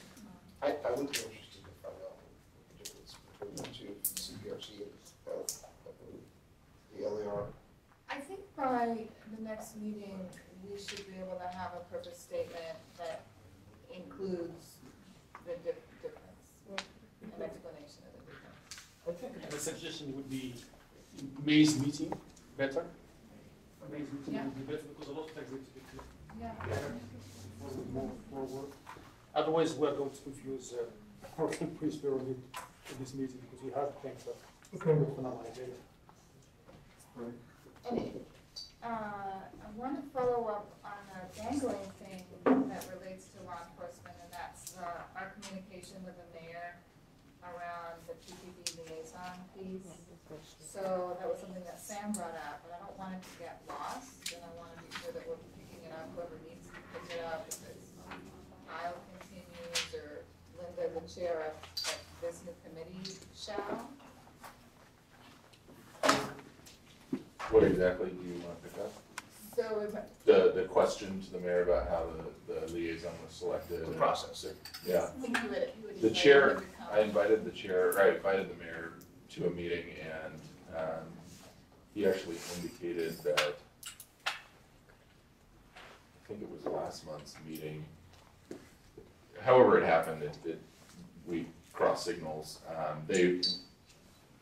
I wasn't here for last month's meeting, obviously, and I think that just, it was not I think it wasn't a good time to have him come because of some of the upheaval that was happening at HRC at the time, just with just transitions. And so if we want to just have the mayor come to attend a meeting, we can try to do that, or we can specifically have him coming on a topic. But either way, all we have to do is contact Josh Alford and try to make it happen that way. And I'm happy to get in touch with Josh if you want to. So this was something you brought up. Yeah, well, is there a problem with him coming to address the question, the process? Not at all. But it would be nice to have him just come to a meeting too and answer any questions. Yeah, yeah, I mean, I haven't seen him since I've been on the Human Rights Commission, so I think twofold, it'd be great to have him come to a meeting and have a question and answer session, and maybe one of those questions being not just that process, but other processes and selecting of people to make sure, yeah. So, Kyle, are you up for Sure. contacting the office? Thank you very much. We have some public comment tonight, and we're leaving 15 minutes for that. I will email you my CDC report. I think that we owe it to the public to go right on with our public comment. Briefly, we're looking at an HRC roundtable forum on houselessness solutions in July. We're contacting partners, and we will be asking for others on HRC to lend all hands to make this our annual roundtable event a big success. We have an exciting solution tonight, and I will email you once you see it. And I'll email you a copy too, Jeff, so it can be part of the record. And now I think we need to move on to the public that we serve and hear from them. We have Charles Johnson.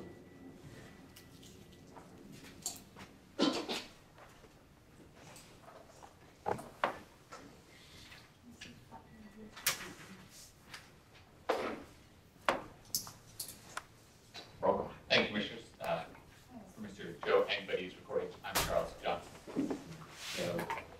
I want to take a moment, since you did give such thorough attention today to the housing problems that the city has, and the way that Portland is still failing in many ways to address human right of housing. If not as a human right, then as an economic sensibility. This morning during the comments beginning at City Council, Lucinda Carlick from Hayden Island spoke, and she talked about really just, among other things, how crazy the situation is that we still don't have full commitment in this city to housing for any category of people. There's all kinds of homeless people, disabled, all races, all different levels of ability. We're still fussing over whether we should make substance addicted people live on the street, or whether we can keep non-substance addicted people living on the street while other people are in subsidized housing doing meth. And I just want to encourage you in your work to use all the political capital you can find to pressure the city to get these 2,000 people or so off the street and into a housing first situation, which will, regardless of how people feel about human rights, be in the economic best interest of our city.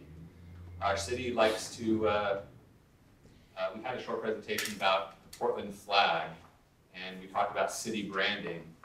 And if we're a city that has the ugly issue of people sleeping on the street, it won't matter how much makeup we put on with the fancy promotions of the Portland flag, people will still come be like, oh, they have a really nifty flag campaign, but they let their homeless people sleep on the street, and they send the police chasing them around to take their blankets away and pushing them from one area to the other. One thing that is an odd issue of human rights and civil rights is there was this unfortunate stabbing involving the homeless population under the Burnside Bridge about 3 weeks ago in a location where Ibrahim Mubarak got arrested while trying to advocate for some homeless people there. And although I haven't researched it maybe as well as I could, the city, in cooperation with the University of Oregon presence here, has just sort of roped off some sidewalk and put permanent police tape there without giving the citizens any clarity about whether this is University of Oregon property or public right-of-way. We've just decided, oh, some of our citizens are so disgusting, we're going to put up some ugly barricades and some red or some yellow police tape, and that's just how we'll deal with the houses. We'll make them move 3 blocks away, where the University of Oregon can't pay Pacific Patrol security and come around and harass them. So that speaks to human rights and equity on the level of if somebody went to Mayor Hale's neighborhood and decided they didn't like something and just put up some caution tape and some barricades, you can be sure that the city would deal with it in a procedural way instead of, just thinking they can boss around less empowered people. Another thing that came up during the course of this meeting was I think it's the Community Police Relations Committee. And of course, in our city, we also have the IPR. And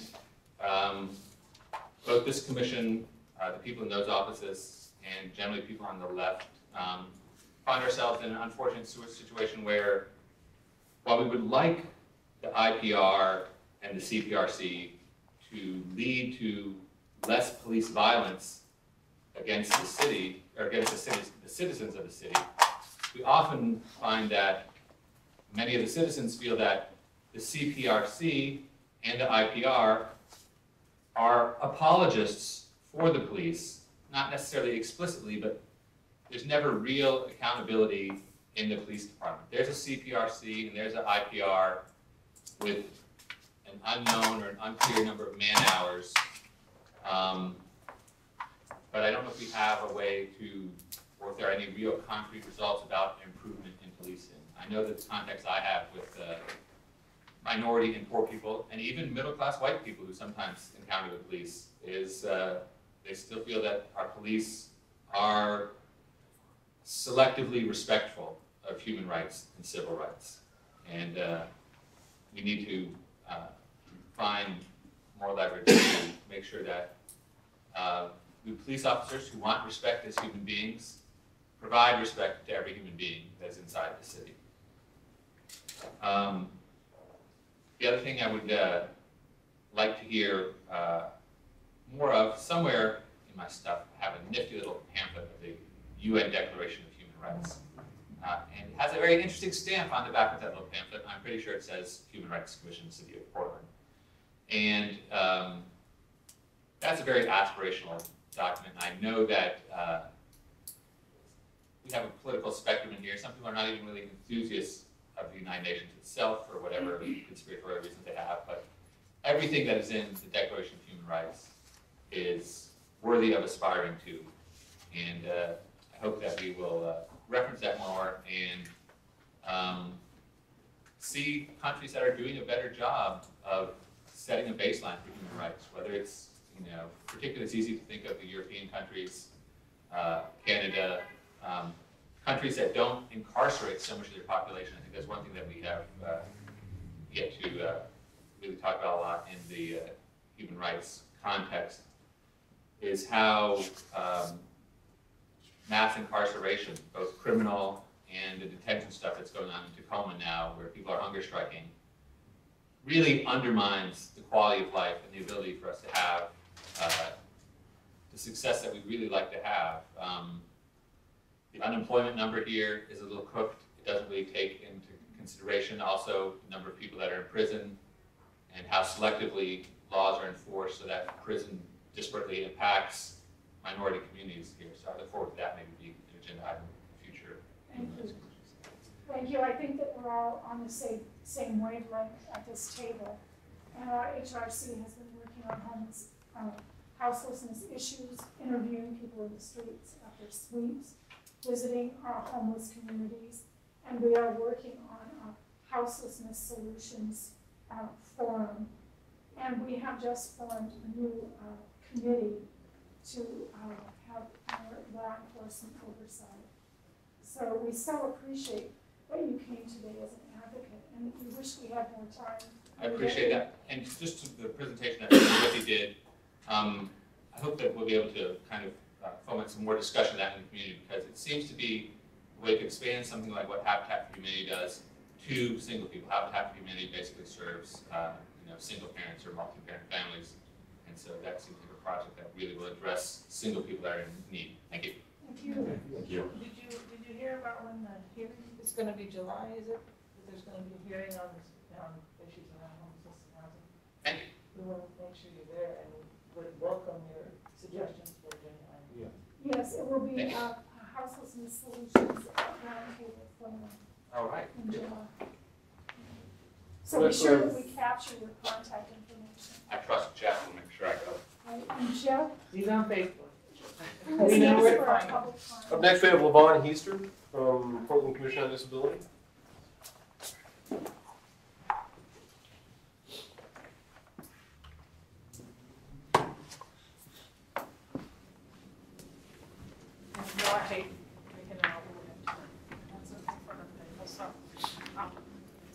I just wanted to let everybody know that the Portland Commission on Disability is going to be having our next networking mixer event in May. It will be May 10th. We're still kind of getting everything nailed down on the details. And this one's gonna have a real focus on youth. Youth with disabilities, but also youth without disabilities.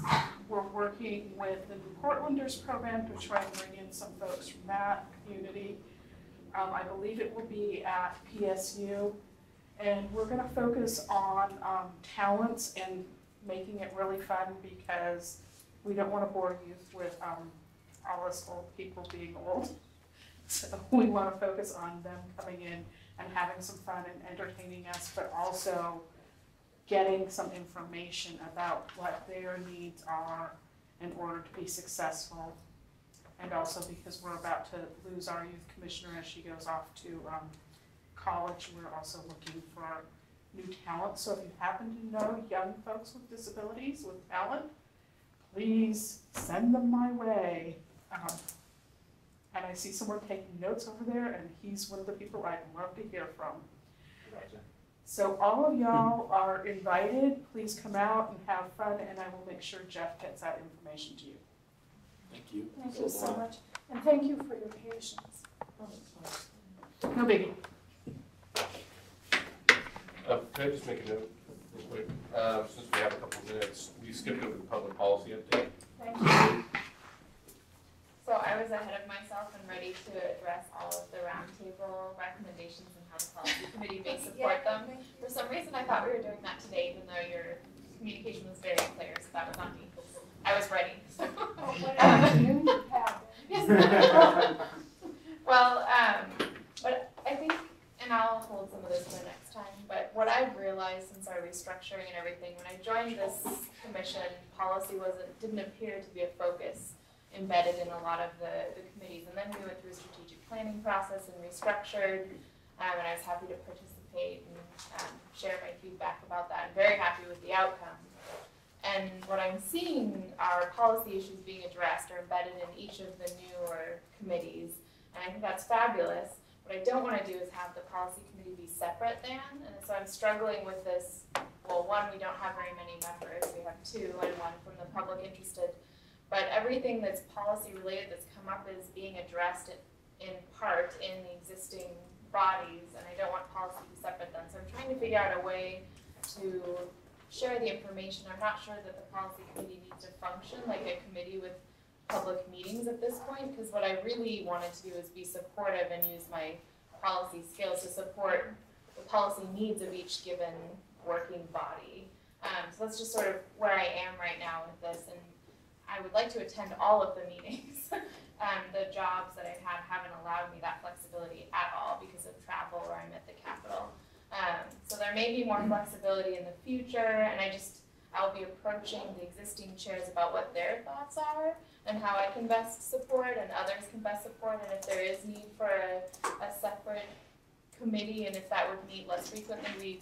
When we originally discussed the creation of the Public Policy Committee, we talked about quarterly meetings as a group. So I've been thinking about a model that would work to really serve and infuse and support the policy initiatives in each of the bodies. And how can I be helpful, and how can Kyle, if you still want to do this work, be helpful? And maybe we can move to a different model that doesn't function like a typical committee, because it hasn't, because of staffing, meaning me, like the energy that I've been able to bring to it, and just also the way we've developed, which is a good thing. I'm glad to see policy coming up in each of the bodies. Thank you, Ashley. We all appreciate that you are a policy expert, and we live by our strategic plans and work plans, and I'm so glad to have you on board. Anything did anyone have any comments to make? I have a question. What do you think about it kind of being how Dante was explaining the programming person, where you guys are kind of like a cog that helps the policy stuff, because we're all focusing on policy. I think, and this is all, my opinion right now, my assessment, and I open it to larger input, and I'll be contacting folks individually. But at this point, I think it makes more sense for a model like that. And for whoever is supporting policy and activities of the larger commission to attend, to be present at the other meetings and not to meet separately so much, because the work is embedded. So community development work and discovery work is very much related to policy. I didn't know there would be so much growth and interest in the policy issues when I suggested the creation of the Public Policy Committee, and I've since been very pleased to see it naturally sort of develop into the agenda or issues taken up. And I would rather spend my time being present in those forums. But anyway, I'll be contacting folks, and we can talk about modeling, structure, process.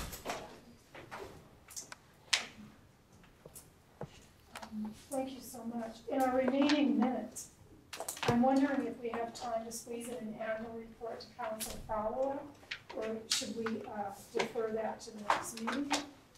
I can squeeze it into 1 minute. Linda graciously appeared with me before council on March 12th, I believe, and Dante came with us and made a gracious introduction. I think the report to council that Sam's got in his hand was passed out to our city commissioners. We got a great response from city council. I sent an email out, I think, to everybody, really summarizing what I thought were the takeaway messages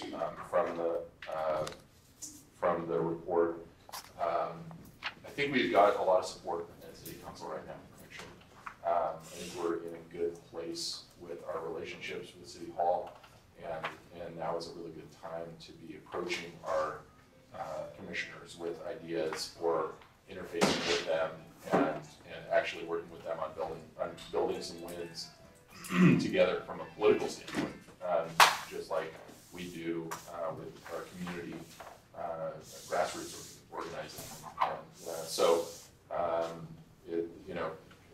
There were some specific recommendations by Commissioner Fish about some housing issues that are upcoming, and I think that's a really great opportunity to interface with him on those issues in his office and some other offices, especially on inclusionary zoning. I know that is not a consensus issue on City Council currently, and so we can take a position and maybe have influence on that issue. And I'm out. It's time to go. But we got great feedback. We got a couple of real good quotes from Commissioner Fish that we can use for the Emily G. Godfrey publication literature next year. He called it one of the best events that the city of Portland looks forward to for the entire year, and he called it a 2 Kleenex box event. So, so we've got some really good momentum there on some of the events that we've established as a yearly. No pressure on the next coordinator. Yeah. Woo. Yeah, no kidding. And then Better be good. community feedback afterwards. Can somebody summarize that? It's online too, the video is, if you guys, since we're running over. There's a video online for City Council on the presentation for HRC. Oh. So I can send that link out if you'd like to watch it. Yes, Sam. I have one quick announcement that I just thought about during the meeting. I'm just trying to find the information online, but it could be at the end of the month is the Holocaust, the reading of the names. So 27th to the 28th. I don't know if any of you have done that before, but I'll do it this year.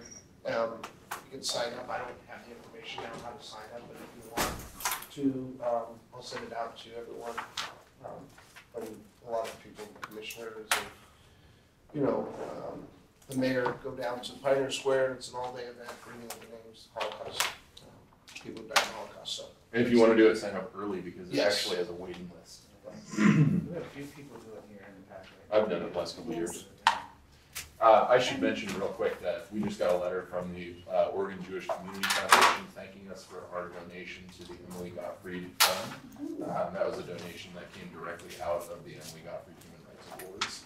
So that's great. So we're doing good. And I know you're looking forward to the CDC report because of this important roundtable. It's going to be really solutions oriented. It's going to be looking at different non-traditional ways of houselessness solutions. And this could be something whereby we make a very big contribution to move this forward. So I know you're looking forward to that.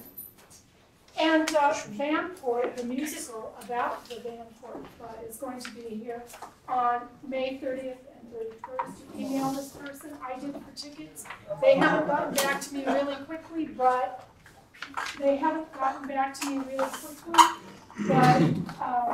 I'm sure they will, or they may be sold out. But I wanted to bring this to HRCDP chance. I just could pick up a few. And I'll write her email up there too, so that everybody can email her to HR. I thought, what an opportunity. That's great. So, Well, and I know Sunji's going to be, I believe Sunji's going to be back with us next month, and I just want to say thank you to Linda.